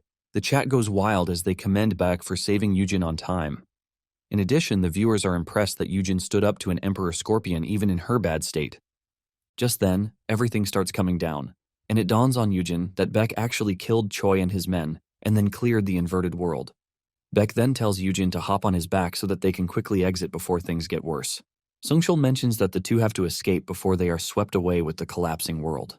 With Yujin on his back, Beck still manages to make it to the portal to return to the game world. After the meeting, Kim debriefs Beck, and he learns about the ambush. Kim is pissed that the corporations crossed the line, and he asks Beck what happened to Choi and his men. Beck casually answers that he already killed them, shocking Kim. Instead of asking how he was able to do this, he just moved past it, and Beck handed over Choi's phone. Kim thanks Beck for his help, and he tells him to go take a rest, while the Bureau takes care of the rest. Just as Beck is about to leave, Kim notices the bloodlust, and he urges him to calm down because he is still going to get another chance. With his mission complete, the system awards Beck another skill point, and he is asked to choose his second key element. Naon is commending her viewers for their support when she suddenly gets the notification that Anonymous62 has privately donated 3 million won, with a message telling Beck that he has passed the first test. The message continues, telling Beck that there is a special mission for him. Naon immediately contacts Beck to let him know that Anonymous62 sent 3 million won with a message attached to it.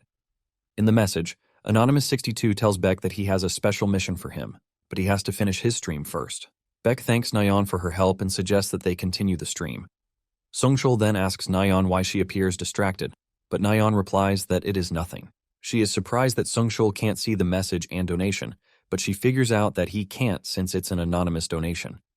Naon then decides to just continue the stream, and she excitedly tells the viewers that it is time to move to PvP.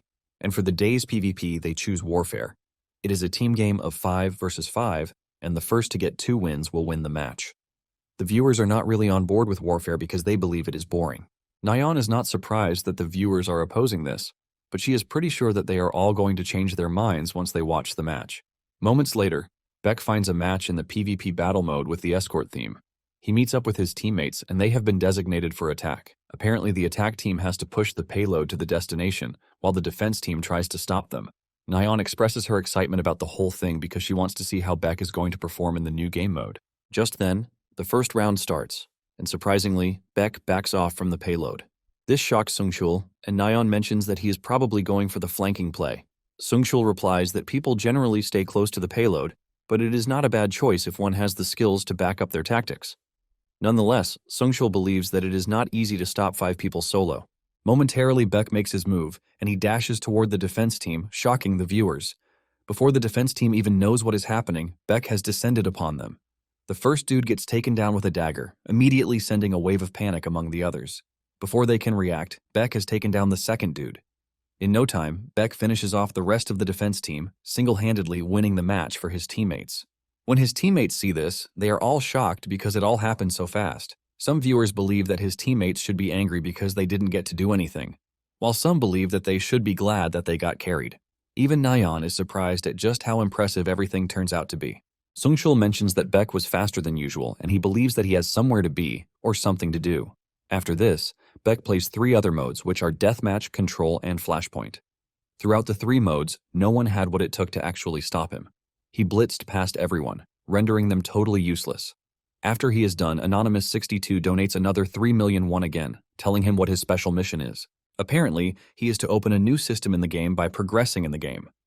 Naon's brain almost fries when she realizes that Anonymous just dropped another 3 million won. Naon then asks Beck if they should use the money to do a viewer event and a dinner party, but Beck doesn't care about all that. All he cares about is what Anonymous62 wanted him to do. Beck figures out that by progressing with the game, he has to continue with all the game modes. Even though he is frustrated, he has no choice but to just do what Anonymous62 wants at that point.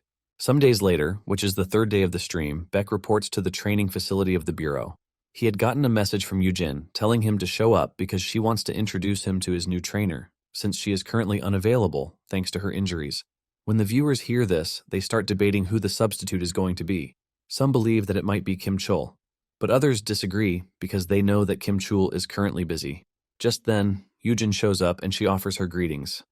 After they are done with their shenanigans, the substitute appears on the scene. She turns out to be a hot chick who introduces herself as Kim Hana. The viewers go wild when they see this because Kim Hana is really a beauty to behold, and they all wish that they were in Beck's shoes. It turns out that Beck also knows who Kim Hana is. In the other world, Kim Chul is the only one who surpasses her when it comes to speed. She's basically second in power at the Dimensional Management Bureau. Beck admits that things got pretty dangerous for him when he met her as an enemy in the other world. After Yujin is done introducing the two, she dashes out of there, leaving them to catch up. With Yujin's departure, Hana asks Beck if he prefers the long sword or the short sword, and he replies that he can use both. Upon hearing this, Hana decides to test Beck's skill level. She asks him if he is up for a duel, and the viewers almost go crazy when they hear this, since it has never happened like that before. Basically, not all players use the sword, and Sungchul mentions that this only happened because Beck is the main character. Even the chat is going wild because most players are skill users, and they just conclude that the whole AI thing is insane.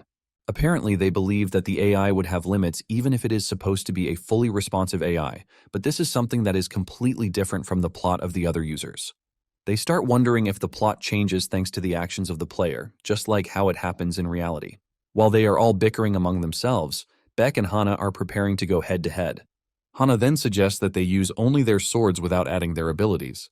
Beck then replies that this might not be possible because his ability is a body enhancement, and it is active at all times. Since this is the case, Hana decides to use her ability, but she is going to reduce its effectiveness. With this, she starts the match, and she dashes towards Beck with a deadly strike. Beck dodges the first strike, and before he knows it, another swing has moved toward him. Beck is forced to leap backwards to try to dodge the flurry of attacks coming from Hana. Sungshul is not surprised because Hana is pretty skillful, and it turns out that Hana has the best wind build. Basically, she was the one who inspired the god of wind build. At the same time, Sungshul is impressed that Beck is holding his own against Hana. After a few swings, Hana quickly figures out that Beck is not to be joked with, and she decides to take him seriously a bit. She infuses her weapon with a powerful wind attack, ready to tear Beck's head open, but Beck's reflexes help him dodge the strike.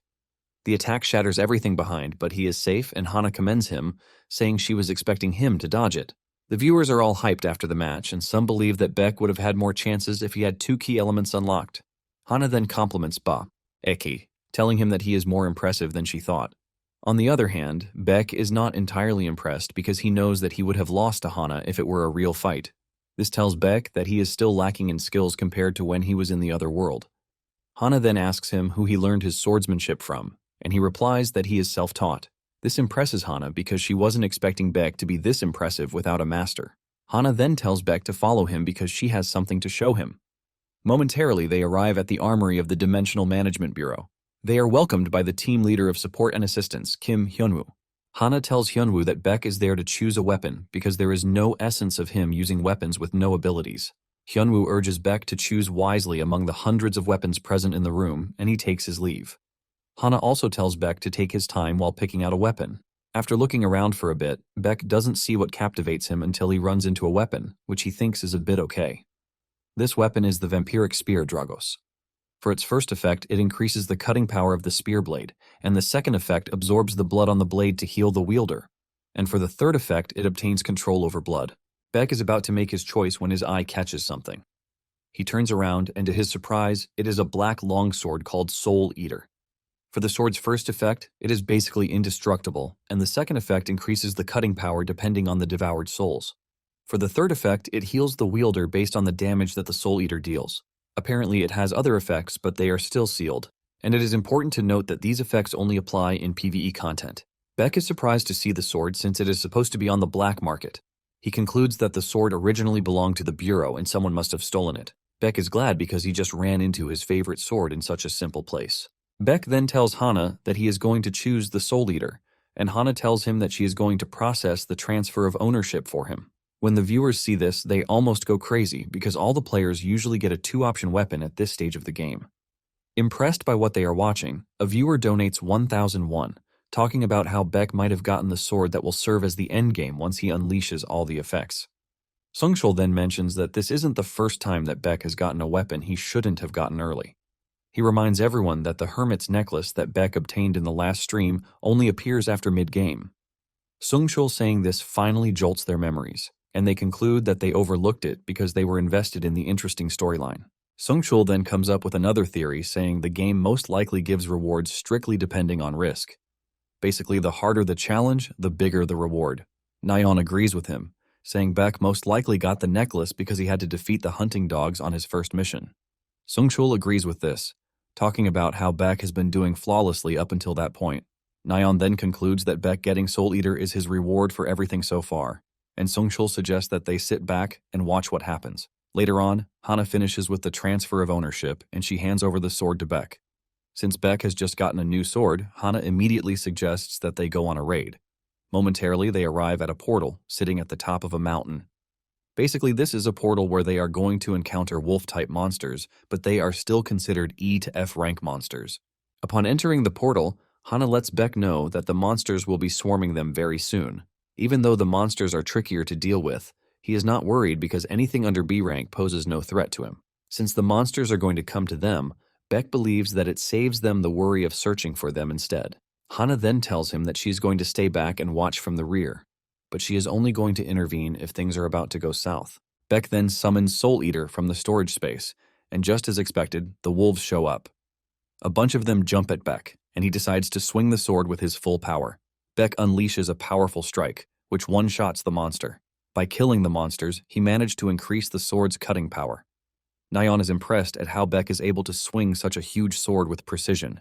Meanwhile, Hana is left stunned because she recognizes the sword move that Beck just used, which is called the Heavenly Moon Slash. Without giving Beck a break, the elite monsters appear on the scene, shocking the viewers because the pacing is insane. The monsters rush at Beck, but he cuts them up pretty easily. Sungchul is surprised at how insane Beck's skill is, because there is no record of him learning the skills anywhere. Even Naon is surprised, and she concludes that Beck must have learned everything when he was playing Colosseum. Beck continues cutting up the monsters while swinging around his large sword. He gathers them in the same location and impales them at once, making things easier for him. Hana is blown away by how impressive Beck is while handling the sword and cutting up the monsters. Suddenly, Beck senses something in the woods, and he takes a defensive stance. Just then, a large, scary wolf known as the Silver Wolf, the captain of the wolf monsters, emerges from the woods. It dashes toward Beck, but Beck manages to block it with his sword. However, the force from the wolf pushes Beck backwards. Beck manages to free himself from the wolf's grasp, and he cuts it up a bit before jumping backwards to get into a better position. Even though the wolf is quite stronger than the other wolves, Beck is not worried one bit. Beck swings his sword horizontally, and it cuts the wolf in half, thus devouring the captain's soul. With this, Beck defeats all of the monsters, and Hana commends him, saying it is expected of the most anticipated agent of the Bureau. Hana then mentions that she was already planning to intervene because the wolf's difficulty is greater than the actual difficulty. Naon agrees with this because the mission was stated to be an E or F rank difficulty, but in the end, it turned out to be a B rank difficulty. Sungchul then comes up with another of his theories, saying the difficulty might be affected by the player's past actions. Just then, it dawns on them that the inverted world is not closing even though Beck has cleared the monsters. Hana tells Beck that they are currently encountering an abnormal phenomenon, and she suggests that they figure out the root cause of the abnormality.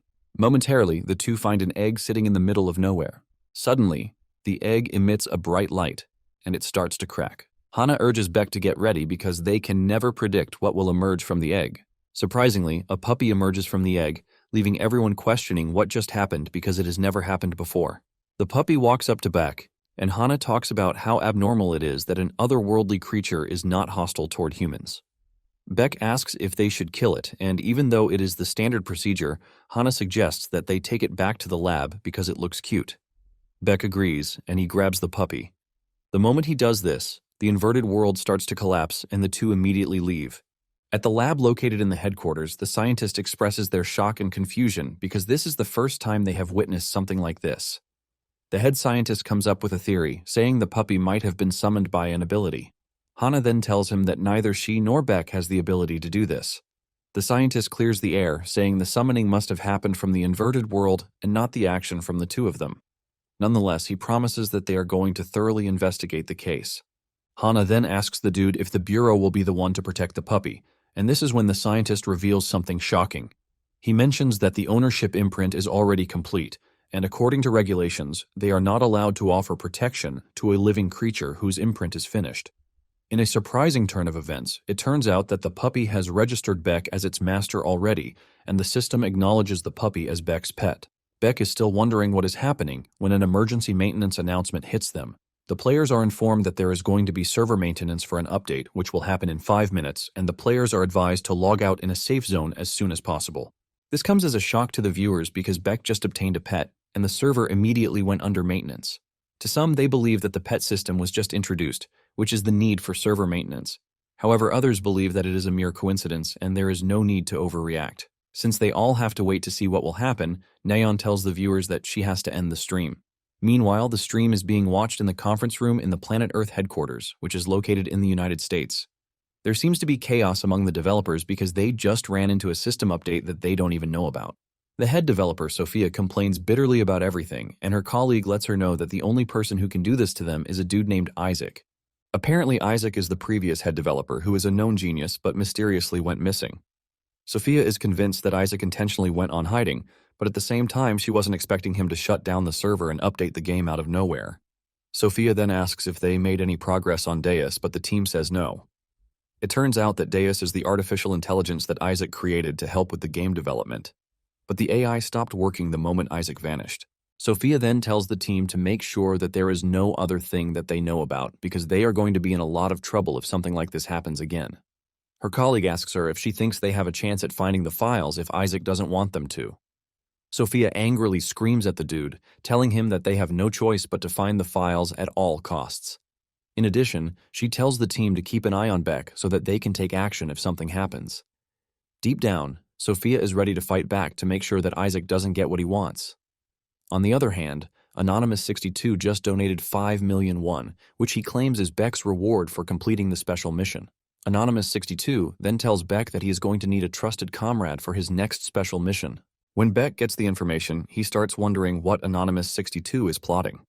In addition, he notices that he has only been getting special missions related to the system, both in the other world and the game world. Naon then asks Beck if he thinks Anonymous62 is an employee of the game company. She's also surprised that the game went under maintenance the moment Beck finds a pet. However, Beck thinks it's a coincidence because he doesn't expect the game company to focus on some random player's stream. Beck then asks Naon about the big message she said she has for him. Naon reveals that Beck just got a recruitment offer from the SSR Cup. The SSR Cup is the game's biggest PvP tournament. They usually recruit streamers, famous influencers, or even retired professional players. Beck then asks Naon why they would want him there as a coach too. Naon replies that Beck is the center of attention at the moment, and there is also something called the official support coach in the SSR Cup. Naon thinks the organizers believe that Beck would hold more influence as a coach rather than being a player. Naon then urges Beck to participate so he can show his ability as a coach. Since Naon is telling him to be a coach, he asks Naon if he is suggesting that he take in a disciple. Naon confirms this, assuring Beck that she is going to prepare everything if he is ready. She even suggests that Beck conduct tryouts so that he can pick his desired disciple. Since Anonymous62 has told him that he is going to need a comrade he can trust, Beck agrees to Naon's plan. Naon takes this decision with happiness because she knows that the whole thing will help their stream too. Naon lets Beck know that she is going to inform the organizers before Beck changes his mind. Not long after this, Sungchul and Naon go on the stream to tell the viewers that they have an important announcement to make. With excitement, they let the viewers know that Beck is going to participate in the SSR Cup as a coach. The chat goes wild when they hear this, but some believe that Beck should have joined as a player. Sungchul also mentions that he is curious to see how Beck is going to perform as a coach because being a great player doesn't make a great coach. However, Naon mentions that Beck has to rank up first because his current tier is relatively low. Apparently, Beck is currently a gold rank in all 3 modes. Naon mentions that she and Beck played the Battle Royale mode together, and they won 10 games in a row. Since this is the case, Naon tells the viewers that Beck can start playing ranked right away. Suddenly, a viewer puts up a quest, telling Beck to get 40 kills or higher without using any weapons for a 3 million won reward. Just as usual, Naon almost passes out from excitement, and she quickly reaches out to Beck to let him know. The viewers are also excited to see what is going to happen, as they believe that Beck is finally about to lose a mission for the first time. However, Beck is not a coward, and he accepts the challenge. This leaves the viewers on edge as they try to see if Beck is going to pass the mission or not. Momentarily, Beck logs into the Battle Royale solo mode and he lands in the military base. He quickly figures out that there are about 19 players in the area, and since he is targeting 40 kills, he figures out that he has to be fast about it. Beck takes his stance and dashes forward, clipping the players as he moves. The viewers are left in shock because they can't even keep up with how fast he is moving. Beck's kill count just keeps on increasing as he one-shots the players he comes across. By the time Beck is done clearing out the outskirts of the military base, he has accumulated 18 kills already. Beck then figures out that the next location is the center. Soon afterward, the player count is reduced to just 2, which is Beck and one mysterious player. Beck tracks down the last player, who appears to be lost in thought. Beck tries to finish him off with a kick to the head, but the dude moves at the last second, dodging Beck's attack. Beck's attack crushes the ground, showing just how devastating the strike is. The viewers are surprised to see that the last player is actually fast because he managed to dodge Beck's strike. The dude then puts up his fists, ready to engage in hand-to-hand combat against Beck. This tells the viewers that the dude is probably using a body-enhancing build just like Beck. Surprisingly, the dude appears to be no joke too, because he has a total of 15 kills on the board too.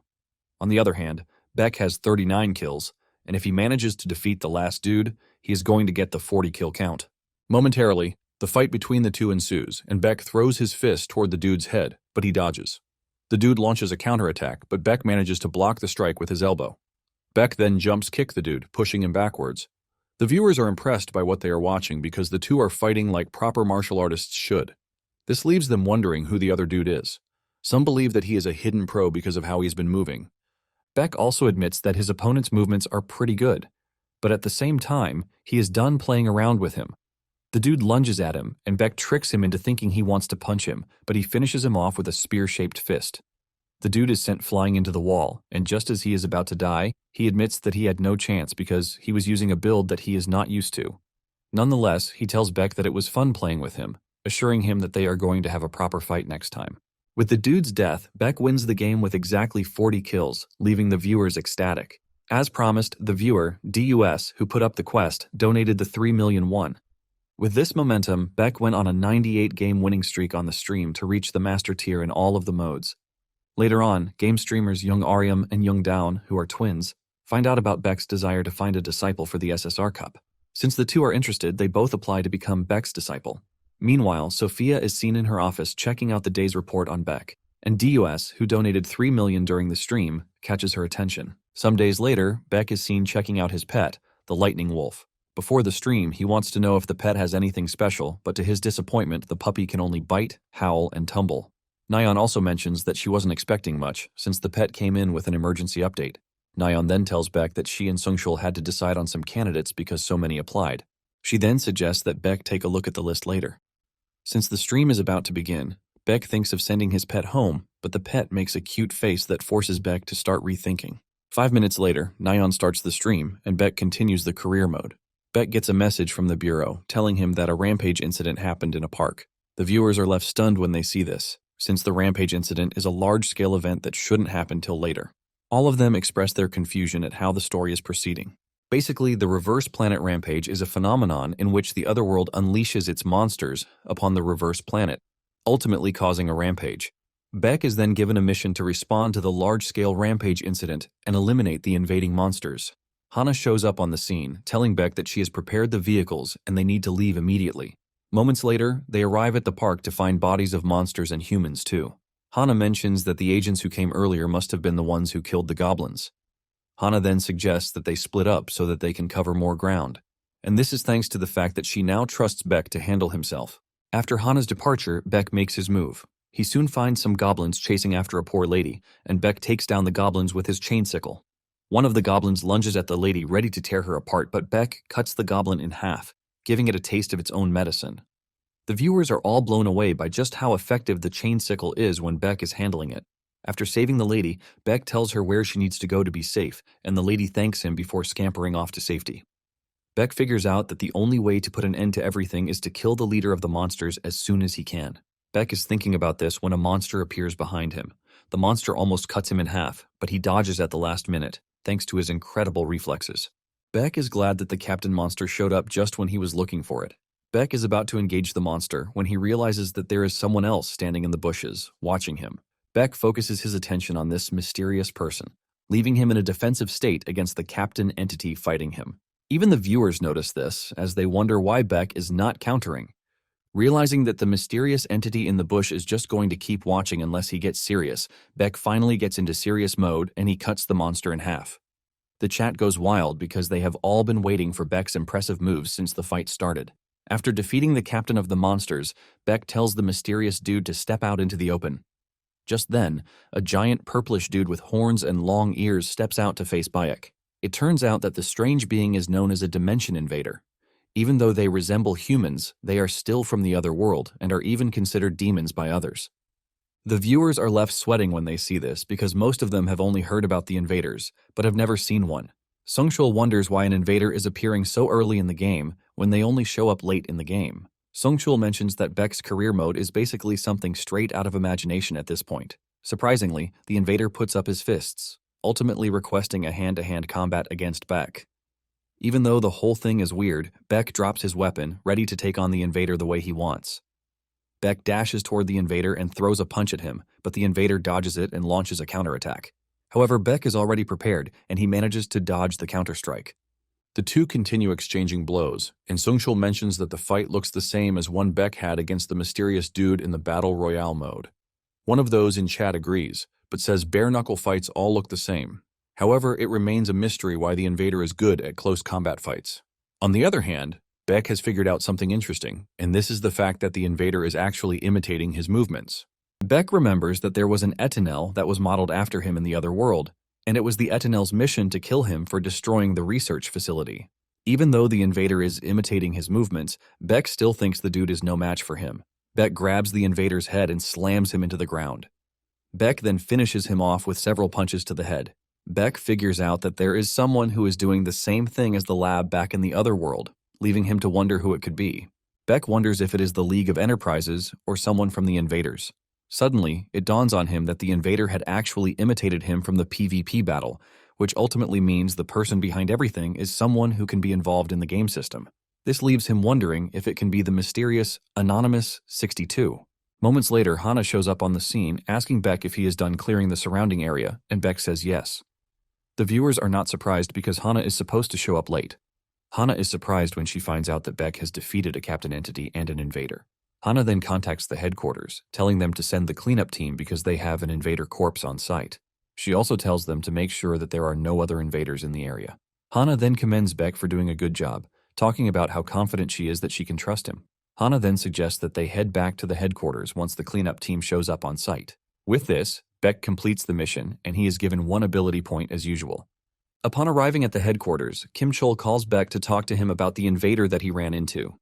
Apparently, they have carried out an investigation on the invader, and it appears to be completely different from the ones they have seen so far. Kim Chol lets Beck know that their conclusion is that it is a totally different species from the others. Kim Chol then asks Beck if there is anything different that he noticed during his encounter with the invader. Beck lets Kim Chol know that the invader tried to imitate him, and this shocks Kim Chol. The chat is also surprised to hear this, but they are more concerned with the fact that Kim Chol's reaction is over the top. Sungshul then mentions that the invader's actions might mean something more serious than they thought.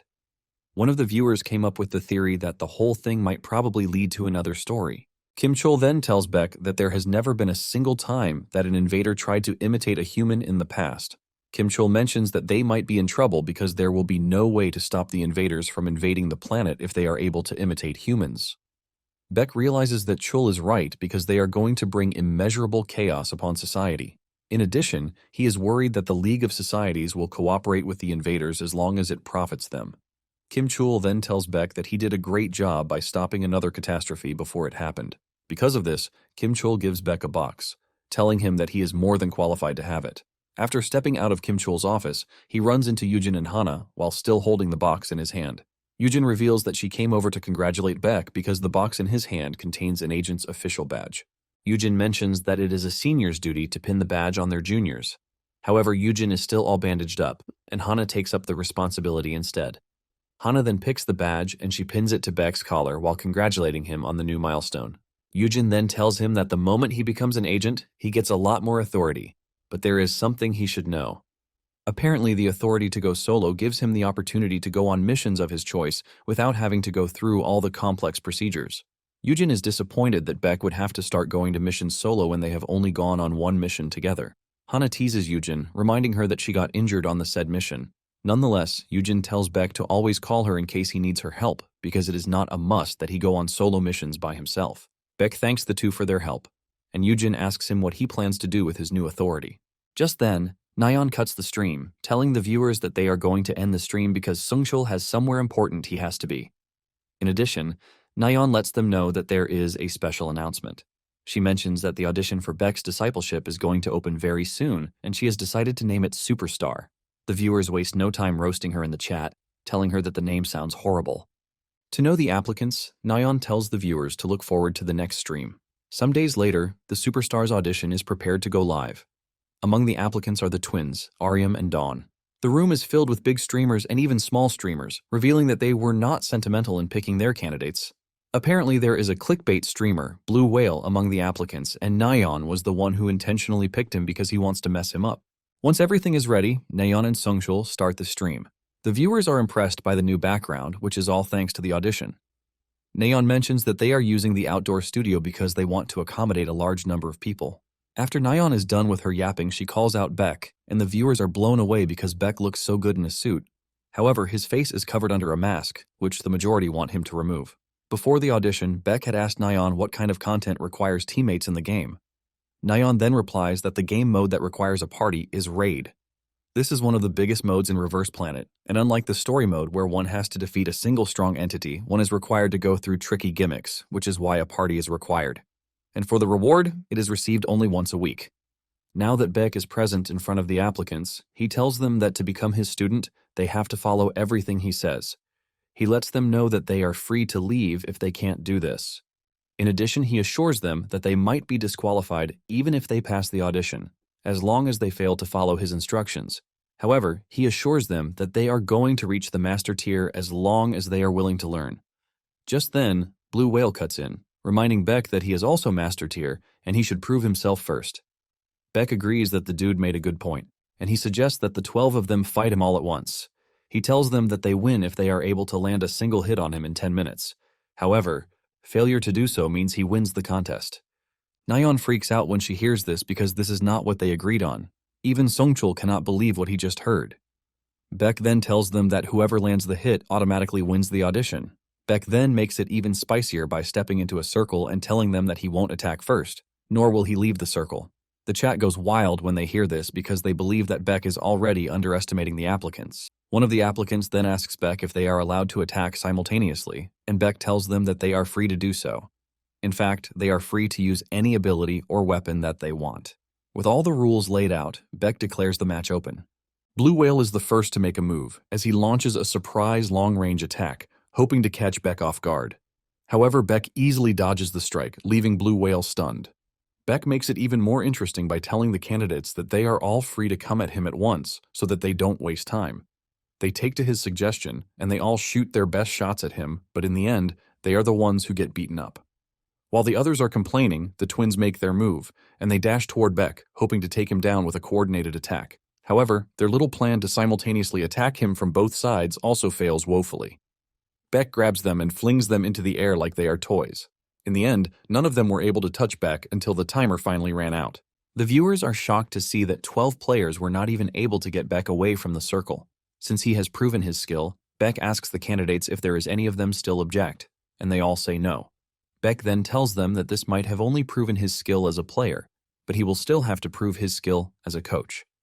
With this, Beck declares the whole audition open, but to even say the audition's cringe name almost chokes him. With the audition finally kicking off, Songchul asks Naon what the first mission on the list is. Naon reveals that the players are to show their ability control without modifiers. She explains that it is a simple mission where they have to last at least 3 minutes while holding a 150-kilogram barbell with a given build. The viewers, on the other hand, don't think Naon is right about calling the mission simple because they believe that it is pretty hard to use abilities without a modifier. The viewers demand to know what build the candidates will be using, and Songchul mentions that it is an enhancement-type build. Songchul says it might not be as effective as Absolute Being, but it enhances the player's endurance and strength. Naon then reveals that she and Songchul already tried it, and it somehow worked out. Naon shows them a picture of them trying to prove that she is not lying. However, the picture doesn't really do justice because Naon and Songchul look like they were about to die while doing it. Naon then tells the candidates to switch their system window to visible before participating in the challenge. Naon then asks them if there is anyone with questions. The twins immediately raise their hands, asking relatively the same question, but putting it out in different ways. They ask if there is any advantage to finishing the challenge early, and Songchul mentions that scores are distributed on a sliding scale based on the order of passing, so those who succeed quickly basically have the advantage. Nayo reveals that the 4 people with the lowest scores will be eliminated at the end of the challenge. The candidates become worried when they hear this, but Naon pacifies them by telling them that retreats are allowed. However, the time limit for the first mission is 30 minutes, and this includes practice time. With this, they start the challenge, and everyone immediately gets down to practice, as they aim to warm up. While they are all putting out their best, Songchul asks Beck who he thinks will come out first, and Beck mentions that the twins will be the ones to pass first. However, Nayeon supports another player called LNDB. It then dawns on the viewers that the twins and even LNDB are already used to melee builds, which means that they have no issue lifting heavy things. Suddenly, the chat goes wild because they believe the whole test is disadvantageous to ranged build users. In no time, chaos erupts in the chat, as the viewers claim that the organizers are favoring melee users while looking down on ranged users. Nayeon panics when she sees this, and she starts getting scared that things might get out of hand if she doesn't act quickly. With fear written all over her face, she raises her hand to pacify the viewers, telling them that they must have gotten the wrong idea. Naon reveals that the second mission is going to be more advantageous to the ranged build users, and this is the reason the first elimination doesn't happen until after the next mission is over. The viewers finally understand that the first category is for the melee users, while the second one is for the ranged build users. The viewers start making fun of Naon because they can see just how scared she was. Moments later, Naon asks if there are any challengers yet, and the twins and LNDB come forward.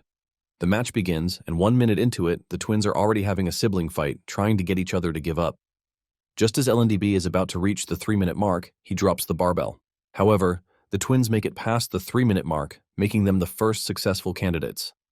Not ready to give up, LNDB demands a retrial, and he is given one. Fortunately, he is able to pass on to the second round. Meanwhile, Blue Whale is worried that he might get eliminated if he doesn't act soon. He also knows that he is going to suffer a lot of backlash if he doesn't make it to the top 4 after all the rage bait that he has done on his social media page. Just then, the 4th successful candidate is announced, and Blue Whale uses this to kick his plan into motion. Once he is ready, Blue Whale raises his hand to face the challenge. Naon then tells him to change his system window to visible mode before coming up on the stage. With this, Blue Whale climbs to the stage and, without too much stress, he passes the 2-minute mark. The viewers start hailing him, talking about how they never knew he was talented. However, Beck looks like someone who is not impressed one bit, and this is probably because he has noticed something weird. Just then, Blue Whale passes the 3-minute mark, and just as he is about to step off the stage, Beck stops him, asking him what trick he thinks he is playing. Blue Whale acts dumb, and Beck lets him know that he is aware of the fact that he is on a modifier. The viewers are confused when they hear this because they can clearly see Blue Whale's window, which says he is at 0%.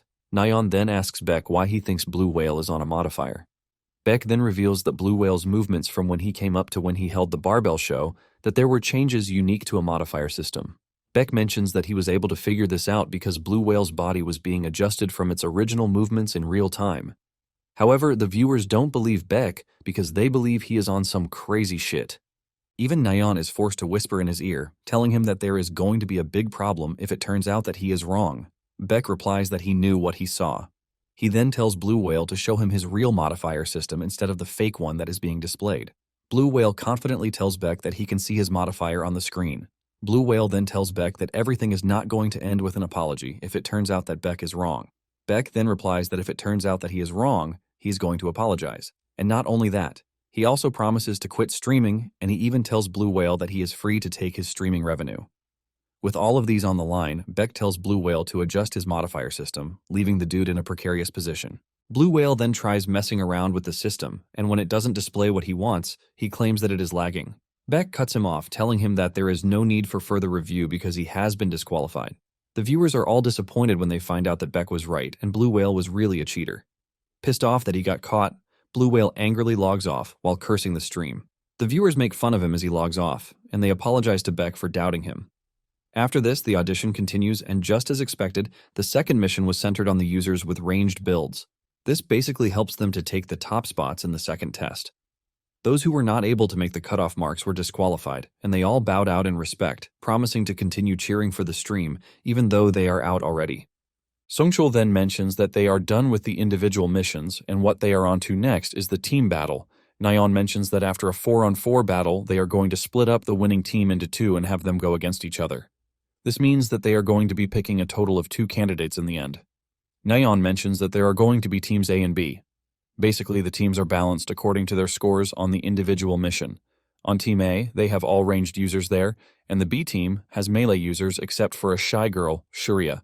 For their first mission, they are required to defeat intermediate Etanels in the field where they are standing. The team that defeats the most Etanels will win the challenge, but they are also not allowed to leave their respective team's field. Naon mentions that the 2 teams get 2 chances, and whichever score is higher will be recorded as the final result. Songchul lets them know that they are free to use any abilities and builds, but they are going to keep the modifier at 60%. With the explanations out of the way, the candidates get down to the mission. By the end of the first challenge, Team A had defeated 10 Etanels, while Team B defeated 8 Etanels. With this, Team A is ahead, and this is all thanks to their team comprising ranged build users. Basically, ranged builds can focus on firing and taking out the enemies one by one, but the melee build users will find themselves at a disadvantage if they are unable to dispose of their enemies quickly, because the enemies will pile up and overwhelm them.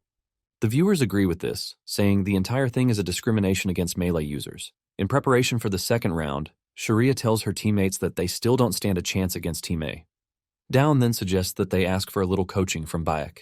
LNDB agrees to this, saying they might have a chance, since this will also serve as an opportunity for Beck to show his coaching skills.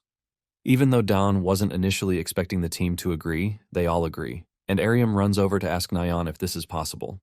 Fortunately, Naon agrees, but to make everything fair, she reveals that she and Sungchul will also be coaching Team A. Surprisingly, the viewers agree to this because they believe the judges joining in serves as a great incentive. However, Beck says he is only going to agree to the plan when Team A agrees to it. Team A then gathers around to talk about it, and after a short deliberation, they decide that Sungchul will be a better coach for their team because he is a ranged build user. With this, Team A tells the organizers that they are on board with the plan. Naon then tells them that the mission is going to resume in 30 minutes. Beck wastes no time gathering his team, and he explains to them that they need to understand the Etanels' traits to effectively take them down. Beck lets them know that Etanels are not humans and they do not fear pain. Basically, if Etanels judge that the damage they can inflict on their opponent is greater than the damage they will incur, they are going to abandon defense and go full-on offense without thinking twice. Beck lets them know that they can predict the Etanels' actions if they are about to figure out these little things. Surprisingly, the viewers are also gaining a whole lot from what Beck is teaching.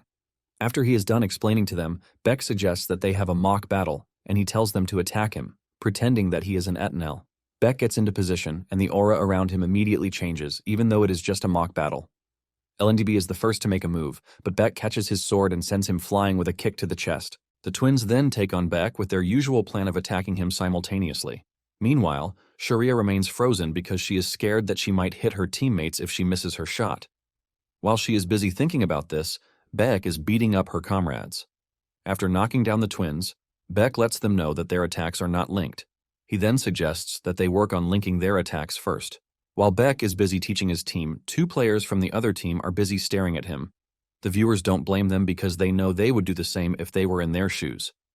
It takes Naon's voice to call back the two, and she assures them that they are going to be fine as long as they practice their own way. 15 minutes later, Team B looks absolutely battered, but they reveal their intention to challenge. In no time, the battle begins, and they go after the Etanels without hesitation. Following Beck's instructions, they get themselves ready for counterattacks whenever they are engaging the Etanels. The moment they are able to dodge the counterattacks, they get an opening to finish off the enemy. Earlier, Beck had given Sharia her own share of advice. He lets her know that the team's coordination lies with her because she is the only ranged build user. He lets her know that hesitation to use her skill out of fear of hitting her teammates will only hinder her from getting an opportunity. Just then, one of the Etanels is about to crush LNDB from behind, but Sharia overcomes her fear and impales the Etanel with an ice spear. Sharia then tells her teammates to focus on fighting, assuring them that she is going to cover them from the rear. Everyone, including the judges, are left wondering just how much of a difference Beck's lecture is to the team. By the time the timer runs out, Team B has been able to defeat 14 Etanels in total, and this leaves the viewers commending them for such an incredible comeback. When Team A finally took on their own challenge, they were able to take down 12 Etanels in total. After they are done, Naon announces that Team B holds the highest record, which means that they are the winner. The team jumps up in joy when they hear this, celebrating their impressive comeback. Even though Team A lost, they didn't feel really bad because they knew that they tried their best. Before leaving, Team A makes sure to get their share of advice from Beck because he has proven himself as someone who can coach long-range users too. After they are done taking advice from him, Team A logs out, thanking the organizers for the opportunity given. With this, Sungchul mentions that they are finally on to the finals. Since the final will be a 2-on-2 team battle mission, Sungchul reveals that the team will be engaging in a PvP survival competition. He reveals that whichever team survives until the end of the mode wins the challenge. Without stressing out, the teams have decided for themselves already. Just as expected, the twins stick with each other, while Sharia and LNDB are together. Later on, Soyol is seen working out in the gym when she gets the results for Beck's disciple audition. Just as expected, the twins turn out to be the winners of the event because they have better teamwork. Soyol is glad that Beck emerged as a coach because she might just get lucky and he is going to pick her team. This gives Soyol hope that she and Beck might still be able to do another broadcast together soon. Days later, Naon and Sungchul resume the regular streaming. The stream starts exactly where the last PvE event ended when Beck was being asked what he plans to do with his authority. Beck replies that he is planning to sweep the reverse planet by himself. Hana is not surprised when she hears this because she knows the type of person Beck is. Hana says Beck has the skills to back it up. Yujin also agrees but mentions that there might be a problem. She then moves closer to Beck to silently tell him to check his messages before he leaves because she has something to tell him, but it sounds awkward. After the two are gone, Beck checks the message from Yujin, telling him that Choi and his men were actually after him. She tells Beck that the League of Enterprises might want something from him, which is why they are probably going to attack him again. She lets Beck know that the Enterprises are aware that they are onto them, so they won't act recklessly, but the Bureau has also planted spies within the Enterprise. Thanks to them, they are going to get a heads up whenever the Enterprises are plotting something. Yujin also attaches a list of portals that Beck can enter solo. When the viewers see this, they are all convinced that an ambush is at hand. Moments later, a dude shows up and introduces himself as Jung Ji-hoon from the support and assistance team. He tells Beck that he's going to take him to a spot where he can raid solo, and Beck agrees. Not long after this, Ji-hoon drops Beck off at a portal, and he immediately drives off. Beck's senses immediately tell him that he has been surrounded by the enemy because the portal is supposed to have armed guards protecting it, but instead there are dudes hiding out in the bushes. Beck wastes no time summoning his sword, while ascertaining the fact that the assailants are 6 in number. Beck then makes the first move, and he goes after the weakest, who is hiding out in a tree. Beck is about to cut the dude in half when the team leader shows up to protect his team member. He delivers a powerful punch to send Beck flying backwards. Realizing that Beck is onto them, the assailants step out from where they are hiding. The team leader commends Beck, telling him that his senses are pretty sharp. He then addresses Beck with his new test subject number, which is 48.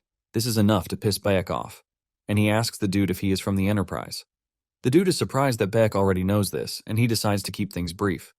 He tells Beck that they are there to return him to the lab, letting Beck know that they are ready to cultivate his abilities with proper experiments. This only pisses Beck off more, and he tells the dude to keep his mouth shut. The team leader gives off an evil smirk, telling Beck that he is to blame for what is about to happen to him. The 6 immediately whip out their weapons. One of them lunges at Beck, but he easily blocks his punch before pushing him backwards. Another tries to attack him from behind, but Beck hits the dude on the head to finish him off. Even though it appears that they are at a disadvantage, the team leader tells his team to continue pushing, with the aim of taking Beck down. They all lunge at him at once, but Beck easily knocks all of them down. Beck feels no sense of threat from them, and the viewers are not surprised by this. After all, Beck's level is high now, and the assailants are nothing to him. Realizing that Beck is way above their league, the team leader screams at his teammates to take something called TL-01. This leaves the viewers confused because they have never heard of something like that before. Even Sungchul had to search it up on the net, but nothing came up.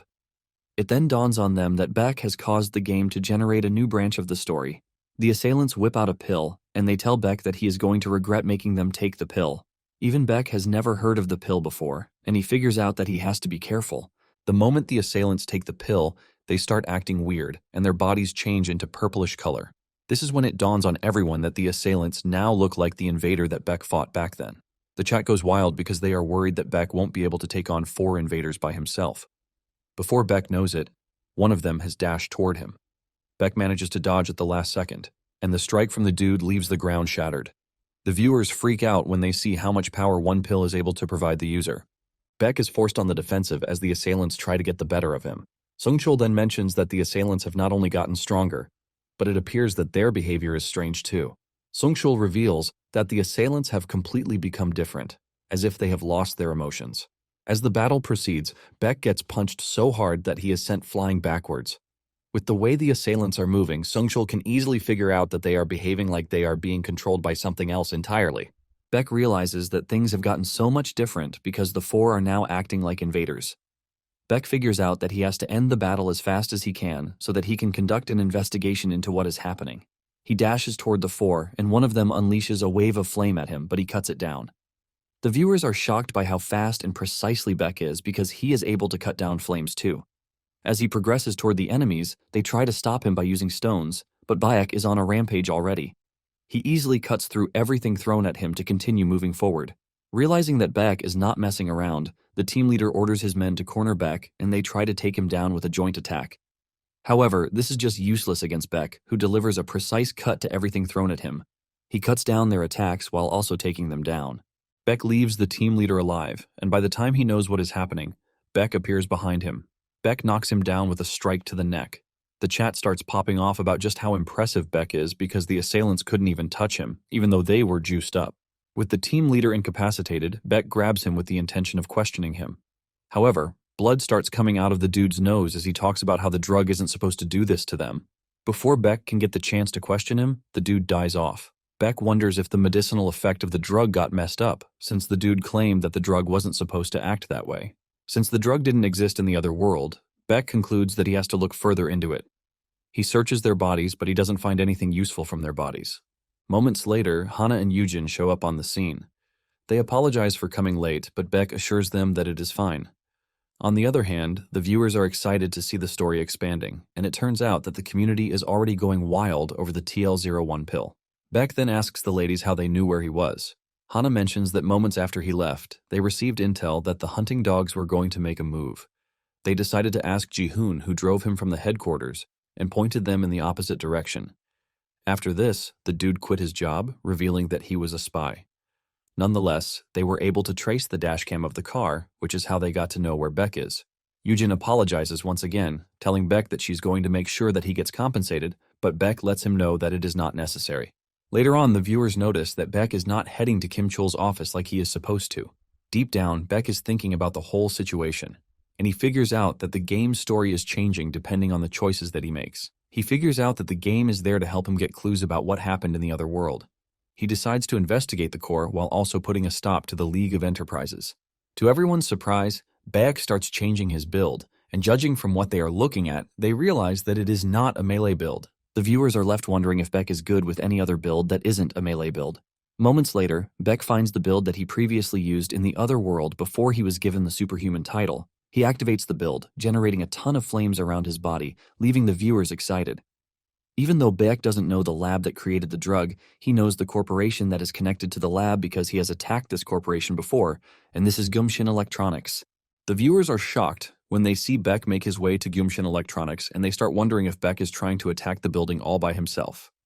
It finally dawns on Sungshul that Beck changed his build before attacking because he knows that no one will suspect him as long as he didn't use a melee build while taking down the corporation. One of the viewers mentioned that Beck is finally going after the corporations because they have been messing with him. Before making his move, Beck also changed his appearance to silver hair, making him look totally different. Beck also puts on a mask, and without wasting further minutes, he barges into the building. Beck decides to go all out from the beginning because he is not there to mess around with them. Minutes later, chaos erupts in the building as Beck sets upon them a devastating level of destruction.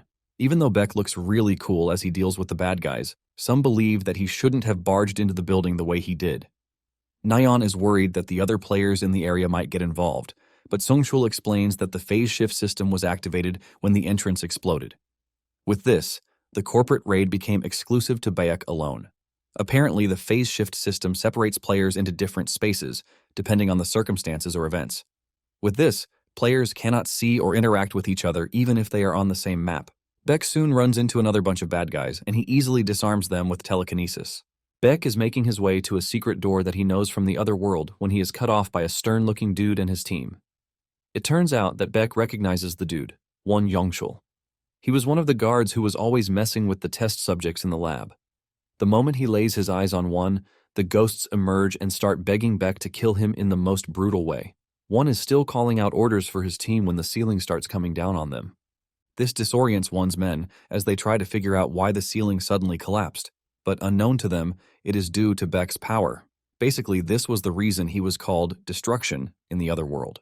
One quickly figures out that Beck is not to be messed with, and he orders his men to take the fight seriously. He tells his men to attack Beck at the same time, but Beck doesn't even move an inch before impaling all of them with spikes, making the scene look like one drawn out of a horror movie. Well guys, that's the end of the video. If you like this video, comment part 2 in the comment section. Also subscribe to the channel, hit the bell, and like the video. Thank you for watching and see you next time again.